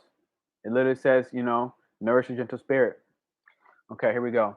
Yeah, I've been cooking. Yes, girl. I cook every day. I love cooking. I love cooking. God give me a woman that wants me to cook and lets me cook, but cleans the dishes.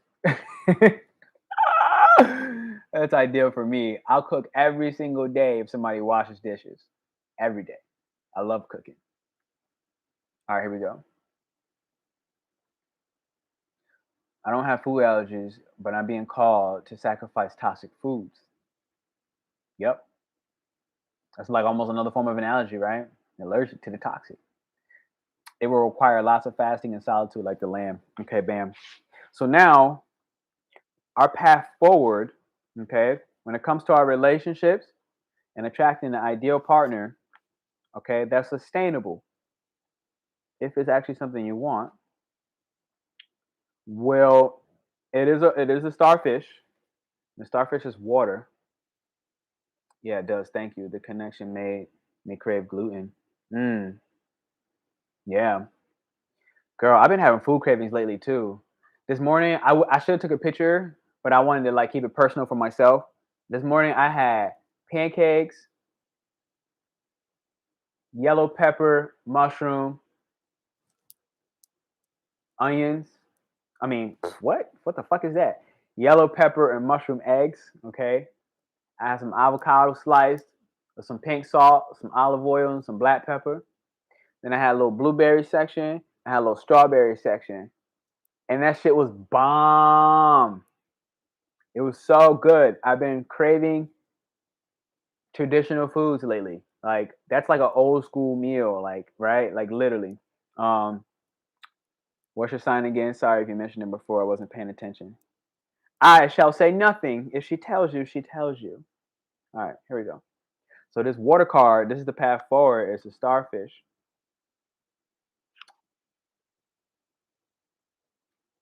I have a regular fish. Where's the star? Starfish. Starfish, where are you? Hmm. Starfish is hiding. So maybe the path forward is hiding from us? Is that what I'm getting? Where you at, bro? Okay, got you. Literally, it was after the fish. All right, this is the path forward. The starfish is beautiful. It's alluring. It's superficial or it's shallow. I think this could be a little bit of that. Again, the whole topic we had came on was like uh, Libra, Libra and Venus. So let's see what this card says. The path forward. The starfish is a natural and exquisite beauty, mesmerizing to all.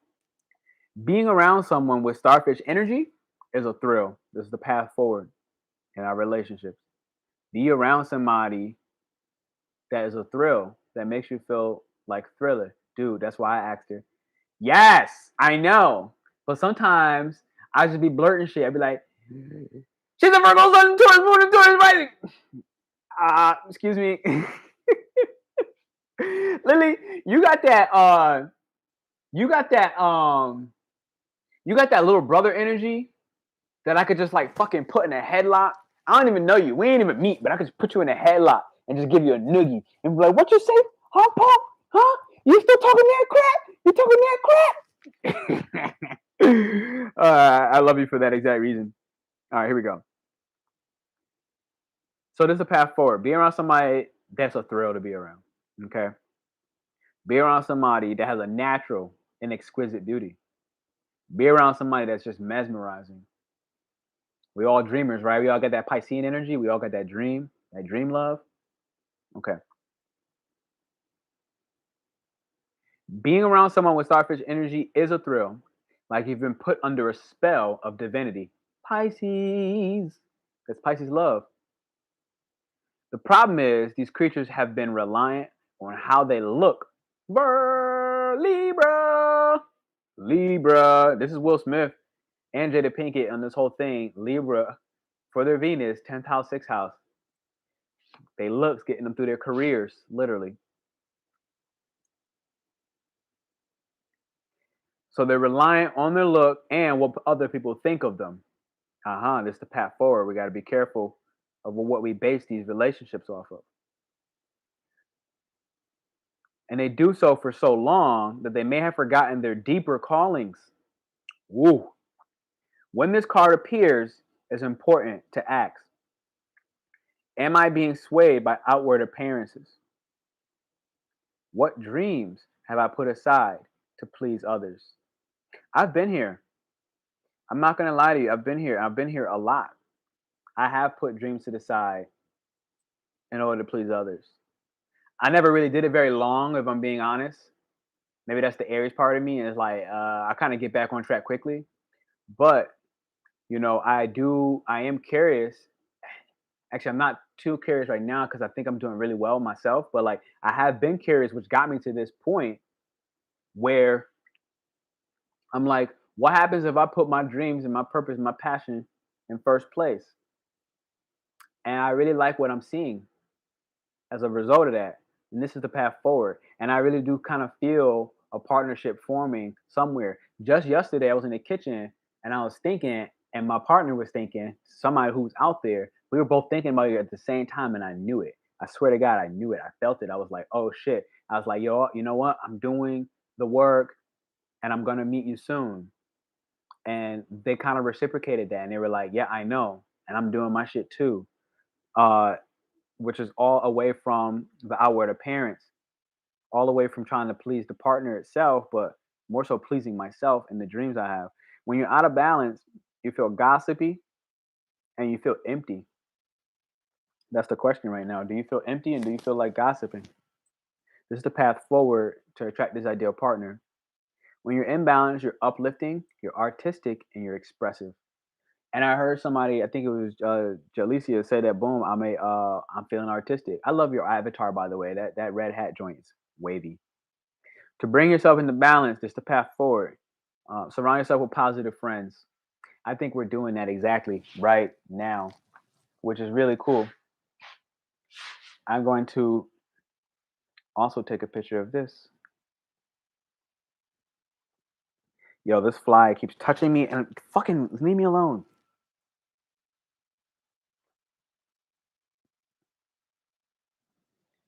Okay. Bada bing, bada boom. I shall send you these. Let's see what we got. Send all three. Yup. I shall. Taurus Moon Gang, we fire. Love it. I immediately know you're dope to be around. Yup. Wow, that's pretty awesome. Duh. Of course it is. Boom. Here we go. Wow. Ooh. Yeah. Ooh. Send all three cards. Ooh. Ida. Ooh. Yo, this is such a pleasure. If you have any last minute questions, it's a good time to ask. Otherwise, I shall bring this to a conclusion. Everybody in here, thank you for those thumbs up. Thank you for those likes. I didn't see one person take a vote. Maybe I picked all the wrong Venuses. Like, what is your favorite Venus? Maybe none of them sit in there. Again, I can only put four, which is really unfortunate. I put Venus in Taurus, Venus in Libra, Venus in Pisces, Venus in Leo. I can't actually vote my own poll. I think the last lady I dated had a Venus in Leo. I really liked it, but I will say there's a dangerous part about it. Like there's this with Venus and Leo, it has this ability where that person feels that they can at any moment be promiscuous when they want, but you cannot. And if you do anything remotely close to that, the drama becomes Leo drama overwhelmingly unrealistic. It's just like, yo, that's just over the top. But I've also dated a Venus in Pisces, and for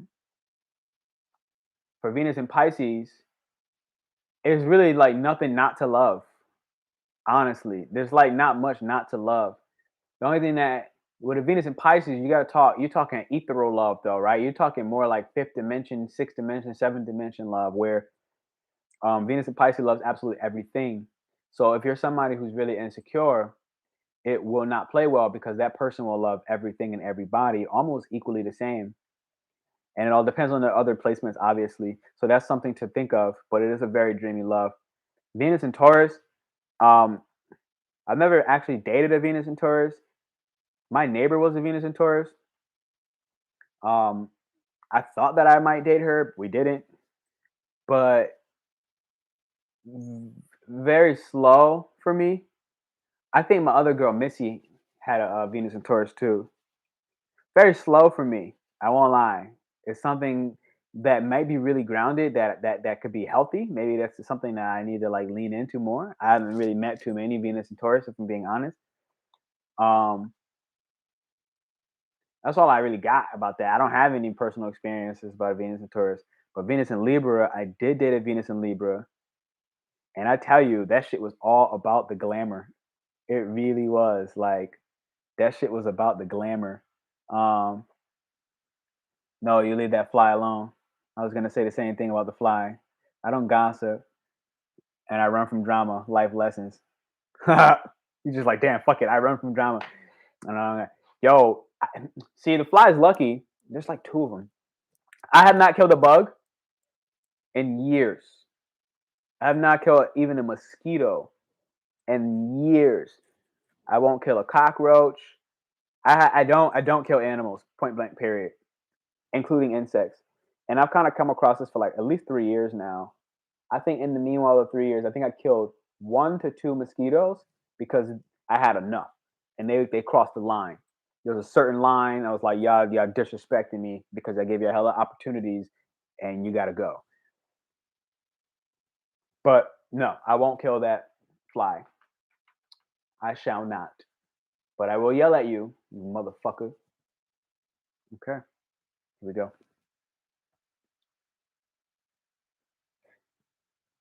Venus and Taurus, too grounded. Yeah, I know. I'm telling you, like it was almost like boring. I'm like, fuck, yo.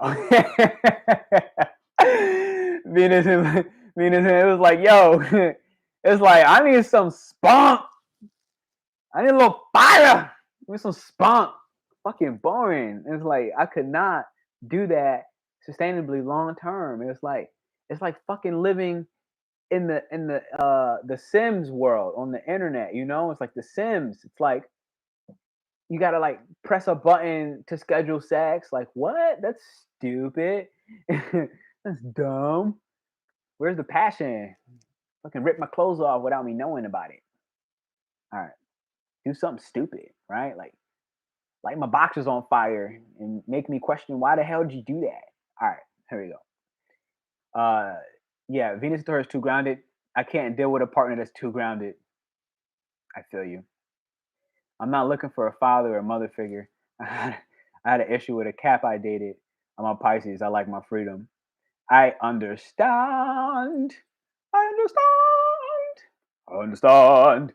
Especially my Venus and Gemini. It's like, yo, if somebody try to lock me down, I need freedom even within the relationship. That doesn't necessarily mean being promiscuous. Because again, Gemini, I think people be getting Gemini fucked up. It's not really a sign of promiscuity. It's like it's a sign of curiosity, okay, and knowledge and intellect. And so, you know, it's just smart, at least to me, to allow a person to do what the fuck they want to do. Like, as long as they're not crossing, again, obviously, I'm not talking about like cheating and yada yada yada, but it's like give me the freedom that I need to feel like I'm an individual because I am. In the moment that I feel like I'm not, my mother and my father, yo, I had a girl try to be my mother once. Mad annoying. Mad annoying. Hella annoying. Yeah.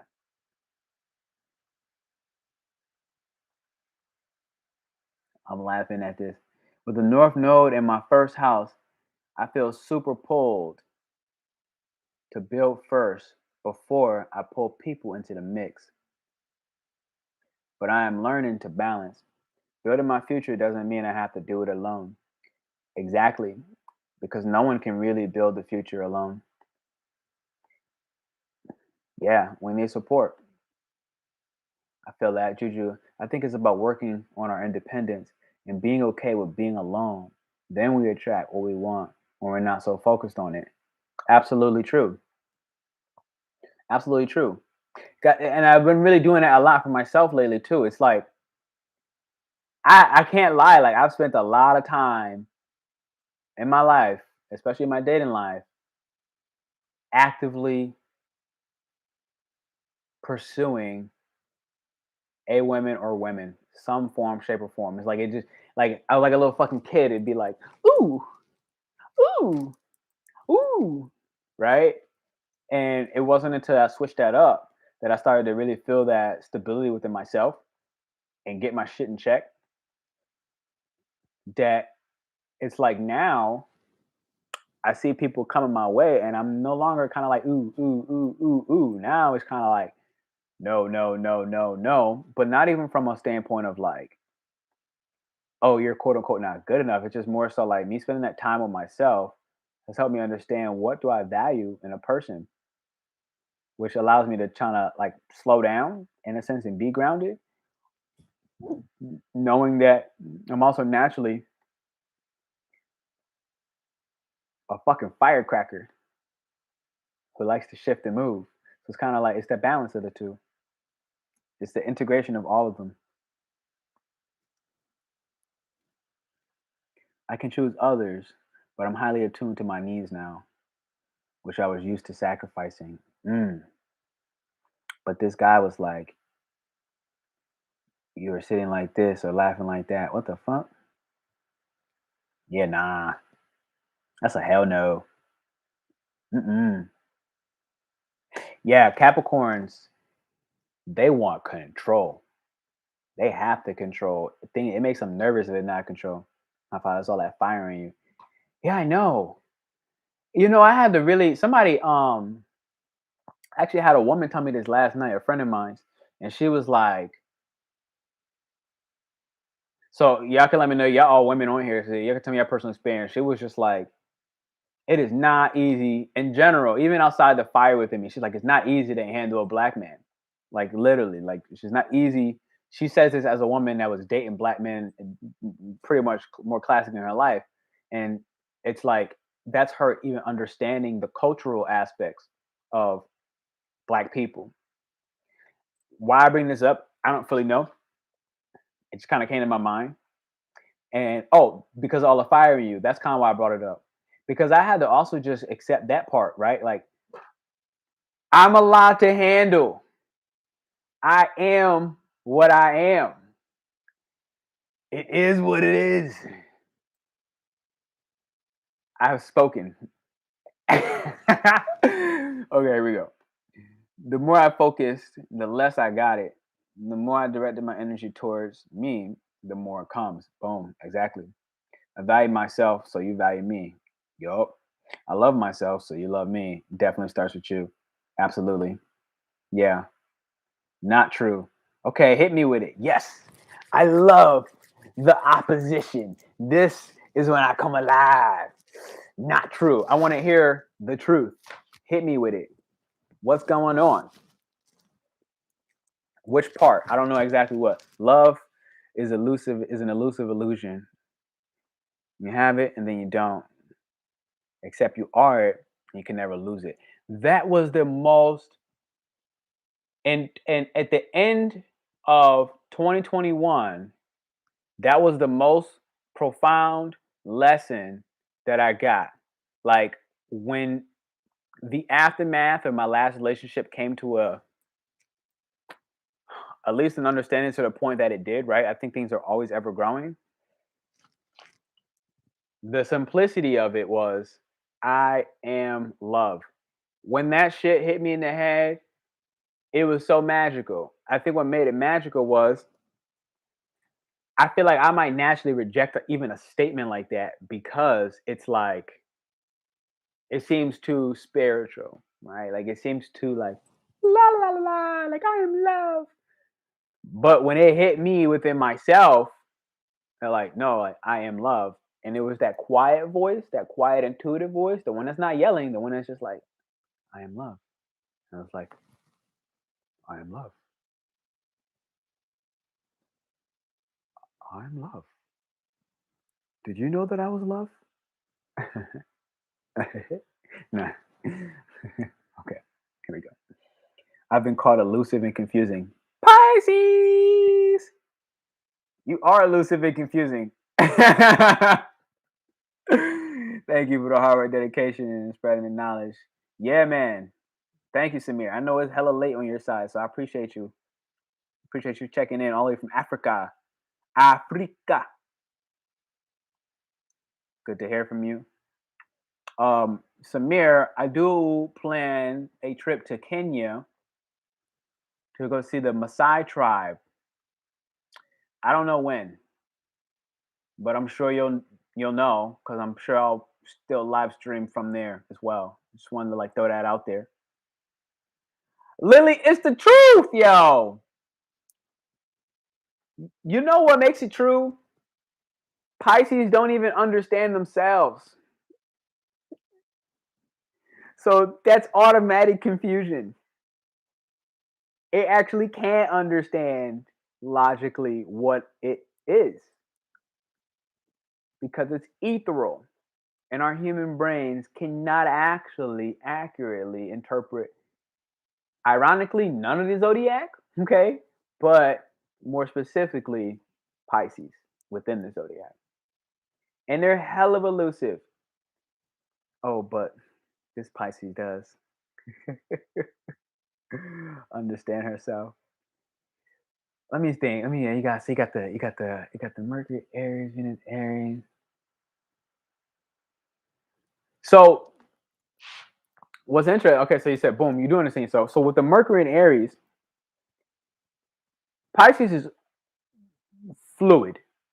It's like ever present and again ethereal with all things, right? Because you have the Taurus moon, it does allow you to ground, okay? But then now with that Mercury and Aries, you have a very fast processing system, especially for new things. Pisces will absorb anything that it chooses to and things that it does not choose to, which creates a continuous new condition and environment, which can create some confusion. However, Aries, Mercury, your intellectual process system, is fast as fuck and it regenerates like the god of war. So, what am I saying? Its curiosity for these new conditions allows you to keep up with yourself. Not every Pisces can do such a thing. It all depends on like the everything happening. But come to Toronto, Canada, yo, that's possible because I'm going to Connecticut. I'm going to visit my nephew. He's about to be 1 in May. He's a Taurus. I'm gonna go visit my nephew before I move to Portugal. Drew, my clientele in San Diego canceled. I will not be back in San Diego next month. I planned on being there for March again, but the clients canceled, which means I'm not going. But for Toronto, that's not far from Connecticut. We can talk that talk. Are there certain requirements to get into Canada? Mercury and Virgo, Pisces degree, always confused.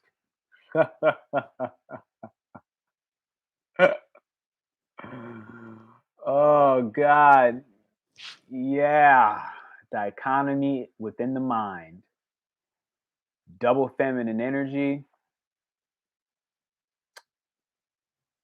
Lily, yes. Yeah. Thus it feels like I'm always going through a dark night of the soul. Yeah. It's about understanding the shifts that come, not just with astrology, but connection with people. Absolutely.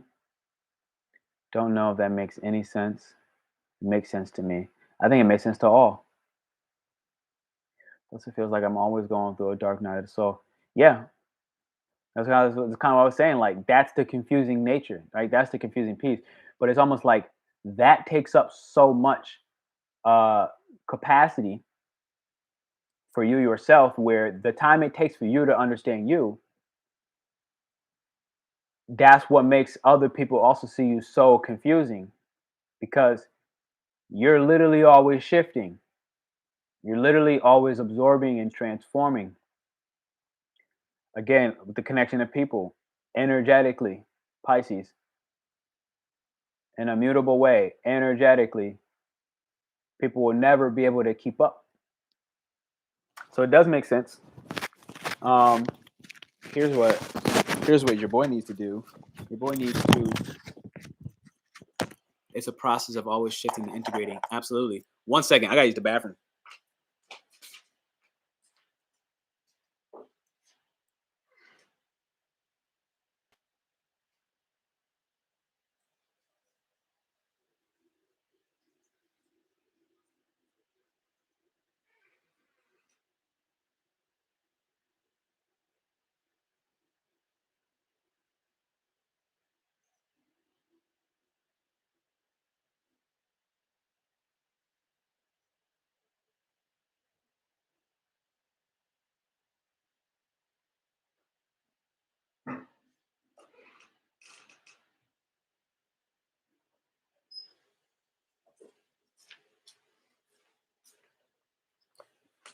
All right, here we go.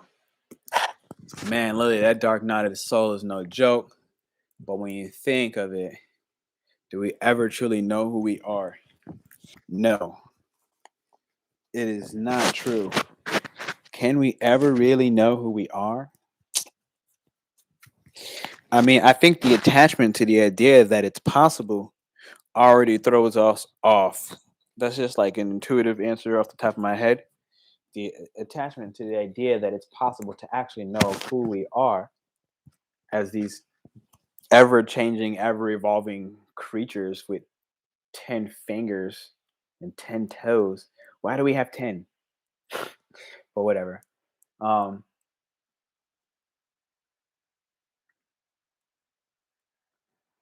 It's like we think we know, then we don't know anything. It's all just a learning and unlearning until we come into oneness with all. I think we know who we are to an extent, but the universe is always throwing shit at us to make us grow. What is the issue with the black race? Oh, that's a deep ass question. What is the issue with the black race? I don't even know how to answer that. I don't think there is an issue with the black race. I'm guessing that you're talking about Black Lives Matter and the movement. It's my guess. 69 characters. I'm on to something. 369, Jew. We talked about that. 369.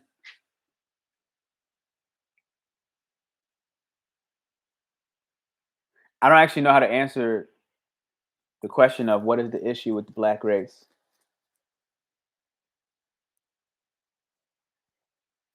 Um,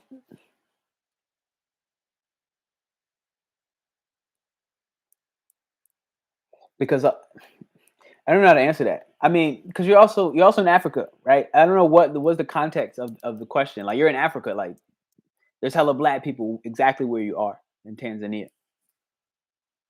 So you're talking about Black Americans specifically. Um,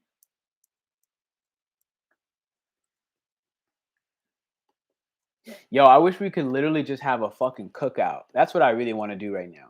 I want to like be able to talk to y'all in person, have a cookout, throw some vegan things on a separate grill. I know I got my vegans out here. Man, I would love to do that. We can make it happen. We just got to find like a mutual destination. Would y'all go to Portugal? Would y'all visit me in Portugal? June 69. Agreed. Always throwing up some bullshit our way. Taurus Moon, you know we're not here for one bit. No. I've been I'll be honest, with my moon progressing into Taurus, I wasn't born a natal Taurus moon, but I really like it. I really like it. I'll be honest, I really like it because it really is sure of itself. It's like I have this. I know, right? Wouldn't it be dope? I mean, the best that I got that comes around something like this is like retreats.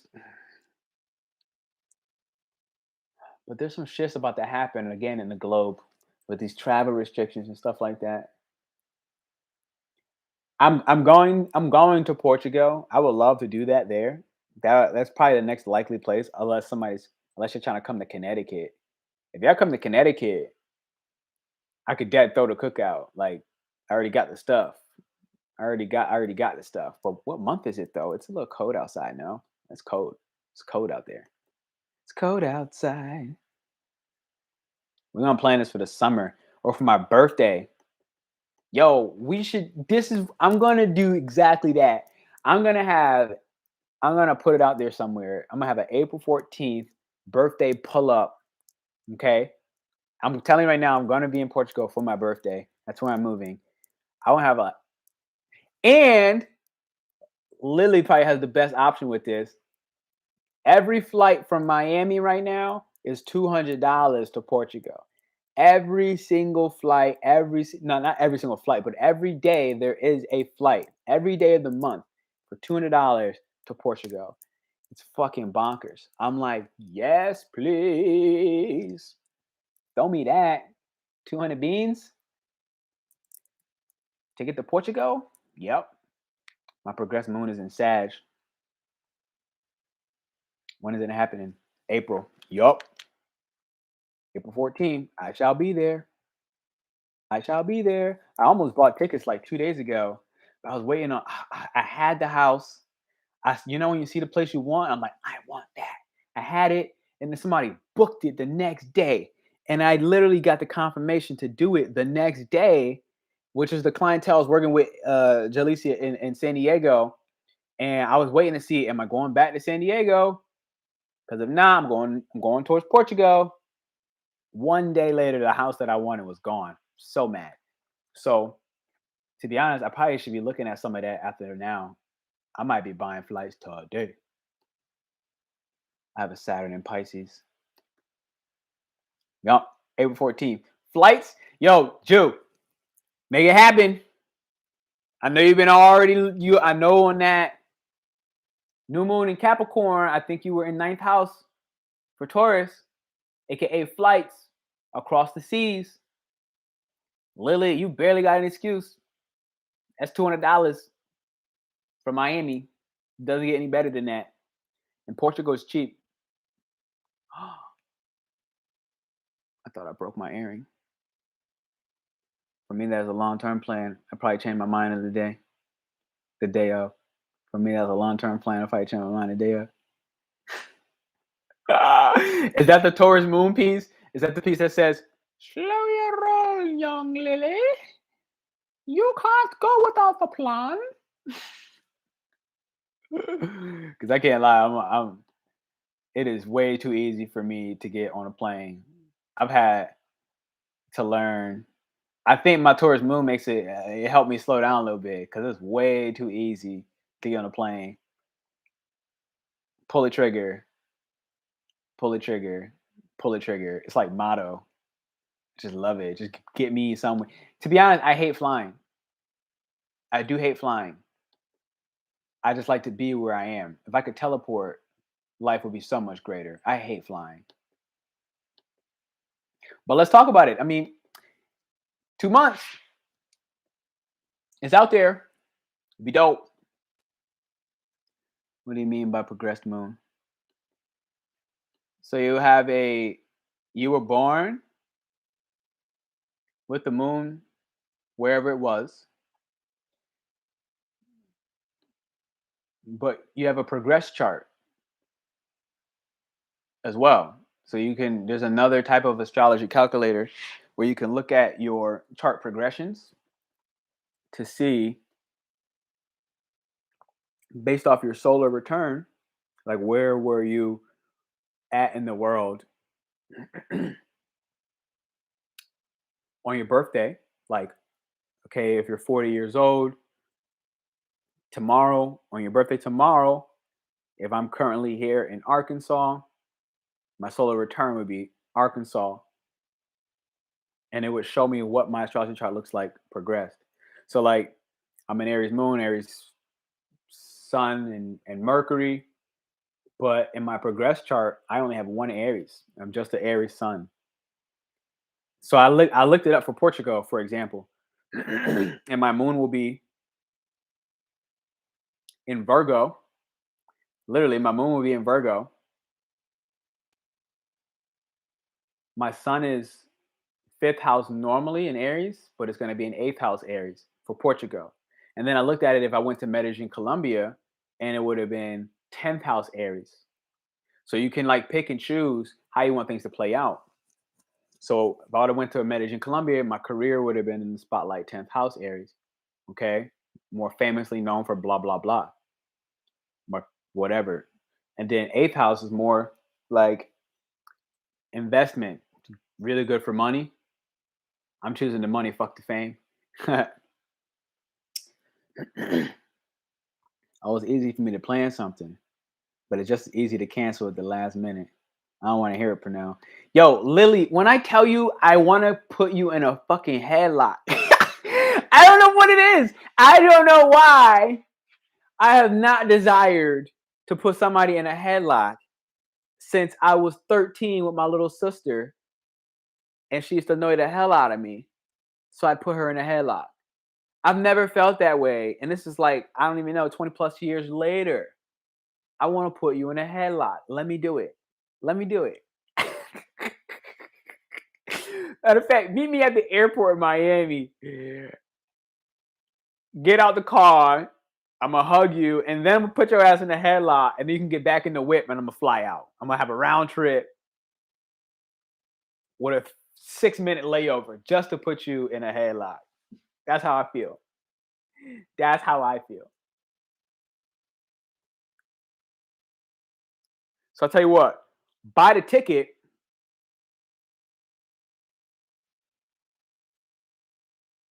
With no flex plan. So then the consequence, this is how you like work with consequences. So then the consequence is you just lose your money, you don't get to change it. Damn Pisces. You gotta love Pisces though. All right. But Uranus is it. Oh, I almost got it fucked up. Okay, no, that's Jew. All right. But Uranus is shaking up my first house, so I'm feeling a little risque. Risque. I feel like I had to do that with the pinky thing. I can't even do it with my cut. Look, I broke my damn handle. But otherwise, I'd be like this. I'd be holding it like that. Risque. Yo. I mean, shit. Take the risk. Definitely going to shake some things up. Why do you change minds subtly, dear? Where is Uranus and Juju? Wow, that sounds crazy. Where is Uranus and Juju? It's like I'm a little immature in this moment. It's like I'm thinking Uranus. Like, where's Uranus, Juju? Okay. That shit is funny. Uranus and Capricorn. Baby, hey, baby. If you guys don't hear from me in April, you know what happened. Or should I say who happened? Me. I swear to God, I'm gonna be like, you don't have to point fingers. I did it. Put her in the bike bag. Or you won't hear from her because she's gonna be in Portugal just fucking having a ball. She's gonna be having a ball.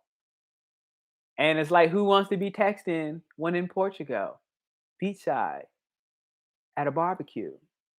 On a birthday. Nobody. Especially not a Venus and Aries. I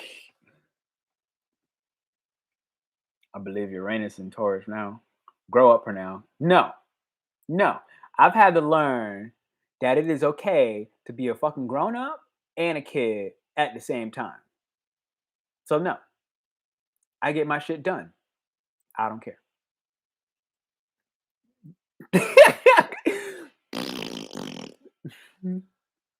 My Uranus is in Scorpio.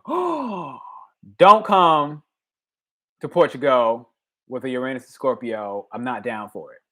I pull out. I change my mind. I'm done. Not doing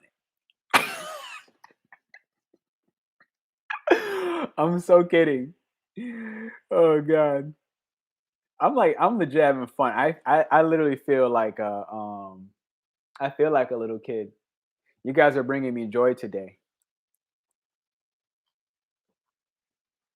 You're honestly bringing me a lot of joy. And it's probably good for my plants because, Drew, all my plants died while I was in San Diego. They all died. I'm so sad. I don't even know how to bring it back to life because there's not enough sunlight here. Sadly, vaccinated people are getting COVID in droves. Yeah, it's happening. It's true. Uranus and Libra. So you got the same thing as what Jada Pinkett. Jada Pinkett. She had her Uranus and Libra as well, which really just speaks for like it could be shocks and surprises in marriages. Going through full revolution. I'm laughing my butt off. Yes, this is good. Give your plants love. Yo, I kid you not, like it's like they gave up on me. It's like uh they weren't even this bad when I returned. It's almost like when I returned, they waited just for me to see that they didn't like that I left for a week. It's like I'm like, I don't know, guys. I don't know what you want me to do. Like, I'm really sad actually because they were growing and they were looking so beautiful and they were so happy. Now they're not happy at all. They're very sad. It makes me sad. Even Bambi, I'm surprised because Bambi was so strong and like Bambi was so like self-sufficient and no, well, I mean, she did like a lot of water, but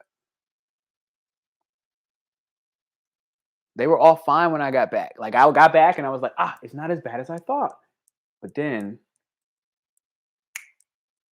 things just went south. Did I see Reiki? Give them Reiki? I shall. I'm gonna try that. I'm gonna try that. Because I won't lie, it made me very sad. I was like, I don't know what to do, guys. Like, we're gonna bring him back to life. I shall not give up. So here's what I'm gonna do. I'm gonna pull one more card, just kind of like for the overall, like nothing to do with a relationship, just the overall excitement that I'm feeling right now. And I'm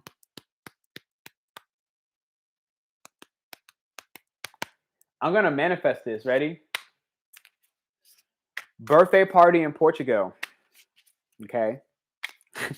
That's what I'm doing. I'm going to be selfish. So question, since Uranus is in Taurus right now, does that mean whatever house the collective North Node is in, your personal Uranus placement will be activated?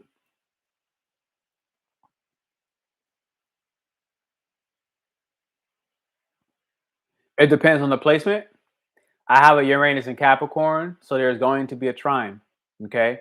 For me, it is in my second house, which counts my resources. All right. So, like, just to try to give a real example, Uranus is in Taurus. My Uranus is in Capricorn, second house. This is some revolutions in my bank account. I love it. And honestly, I feel like that's been really I've been building Capricorn, uh steps on legacy, right? Security of the home coming from Taurus. It's like I'm now thinking on more sustainable levels of okay, what is going to be the home resource I'm going to provide my family? Okay, where can I do that? I'm looking, it's like Portugal. I can get a year visa, which means I don't have to get up. So yes, they are impacting. Honestly, I can see it in my own real life. They're impacting. It's like I don't want to have to move after 3 months with the normal visa we give without a visa, and the possibility of gaining the resource, okay, for the family, the legacy. Let's say Capricorn, my Capricorn, and Uranus, by getting dual citizenship and residency in Portugal. So I still got to go there. Hopefully, I like it. Yada yada yada. I'm sure I will. But that's how I see it, at least manifesting in my chart already, or feeling like a walking business. Yes, yes, baby girl. North Node in Aquarius.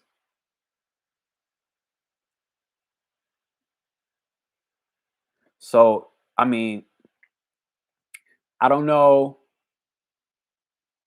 if I don't know off the top of my head how your North Node might be impacted directly by Uranus for North Node Aquarius, rather than some challenges being put up, because the Wind and the Earth, they're not the best of friends. But we're in Aquarius season, so your collective destiny, like literally where you're heading in life, is being full mode activated. What house are you in for your North Node in Aquarius? Ugh, I have way too much Taurus in my progressed. I want a bit more fire this year.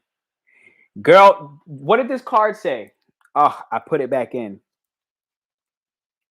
Was it the? It was the Lamb. Get with your friends. You're looking at a fucking fire starter right here. Pull up to Portugal. I shall be your fire. No, but I hear you though. I got a lot more Earth and water in my chart. Actually, in my progression, I got that Virgo Moon. I don't even know on my. I got a Venus in Pisces. You see how happy I was to say that? I got a Venus in Pisces, and it's in the 6th house. Aren't you 6th house Venus Pisces? I want you to give me some details. You about to get a whole text. I'm about to call your ass. Literally. I want details now. I'm like, how is my next year gonna be? Please send them. I need to hear them. We're supposed to send those to us. I am going to send them to you. You want me to do this thing live? Y'all want the expedient service? you didn't you didn't pay for express shipping. 6th house in Aquarius.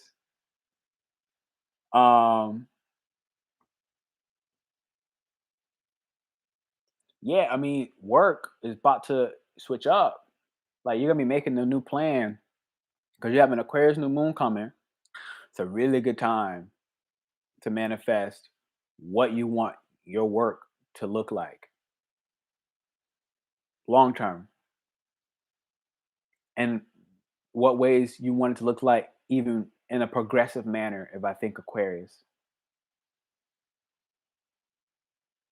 you're way too excited about that moon in Pisces. No, I got moon in Virgo. I got Pisces and Venus. I got a Venus in Pisces. I'm now a cosmic lover. I love the entire universe. All 2022.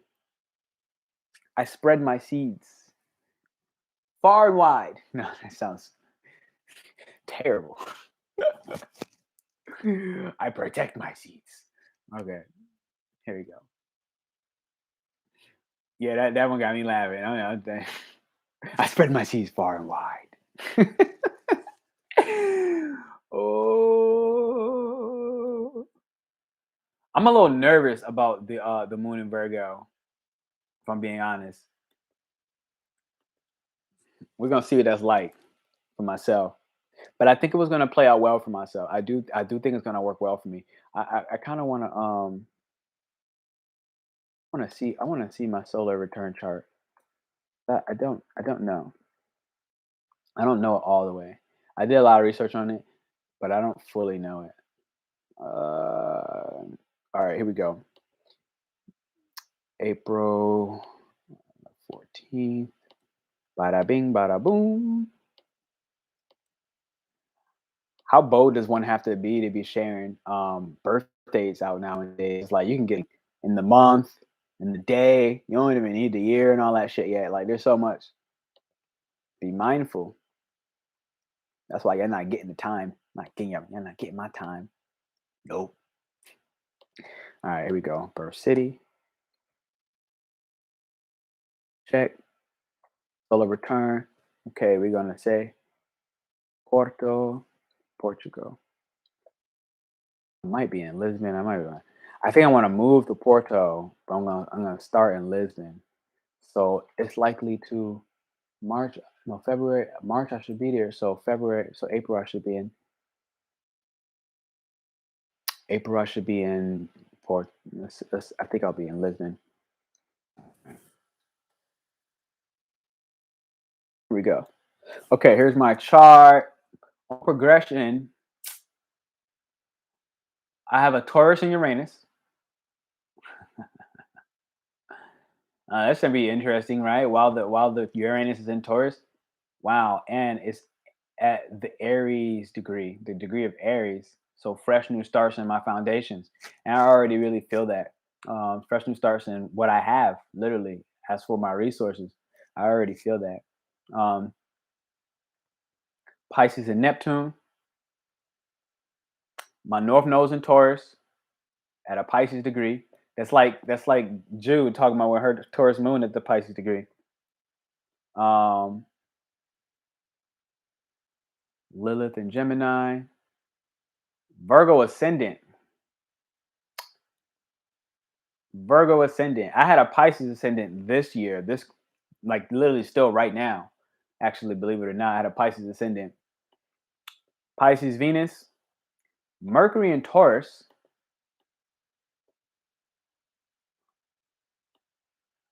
Virgo moon. I'm still in Aries.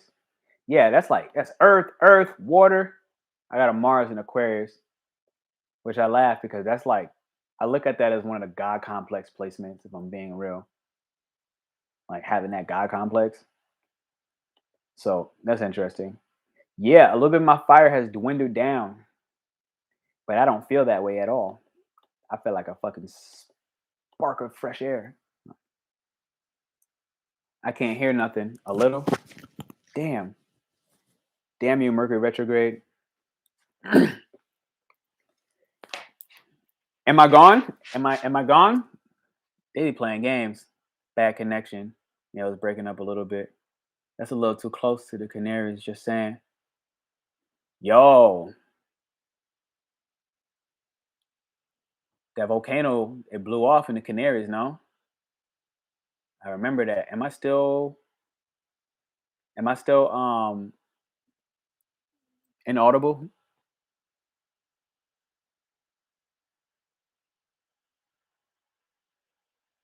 Watch out for Pernell seeds, guys. Yo, that is funny. I had to scroll up. I gotta see some of this. That's funny as shit. Not referring to a personal North Node, talking about the Taurus North Node collective shit. Oh, sixth house. It started on the 18th. Yeah, so I have a whole video out there I did with the peace dealer on the nodes. On the nodes. I'm learning how to save my seeds.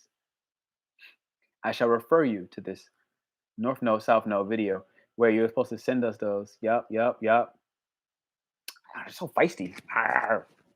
Oh, gotcha. Still way too excited. It sounds too promiscuous. Yeah.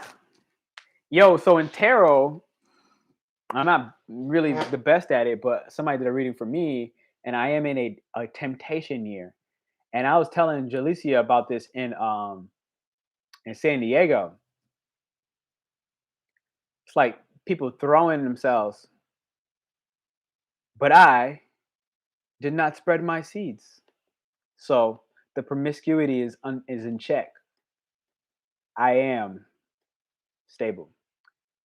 Watch out for my seeds. That's probably the funniest shit right there. Watch out for Pernell seeds, guys. Hilarious. What is Uranus and Scorpio? That's true. Boom, boom, boom. Connection. Canaries. Damn you, Mercury retrograde. I'll tune back in the last gems you dropped. Everybody, please watch. Long story short on Netflix. Absolutely. Bye, Jew. I'm actually about to hit my move. Um, yo, this is gonna be funny. Always a pleasure. Absolutely. Yeah, so it's time for me to get some I ate pancakes, berries, all that shit prior to this call, and now I'm ready to eat again. Moon and Taurus, ladies and gentlemen. Gotta love it. I freaking love it. Feed me. Get in my belly. And watch out for my seeds. They're potent. All right, here we go. So I shall see you all soon. I thank you for joining. This was such a pleasure, honestly. The foodies, yeah. Yo, Taurus moon at every moment. It's like, yo, what you doing? No, I'm just nibbling on that cake that I brought this morning. Girl, it's 6 o'clock in the morning. And so what? Fucking start snapping at somebody. Don't fuck with the food. Yeah. So we'll check in. I love you all. This is such a pleasure again. Let's chat.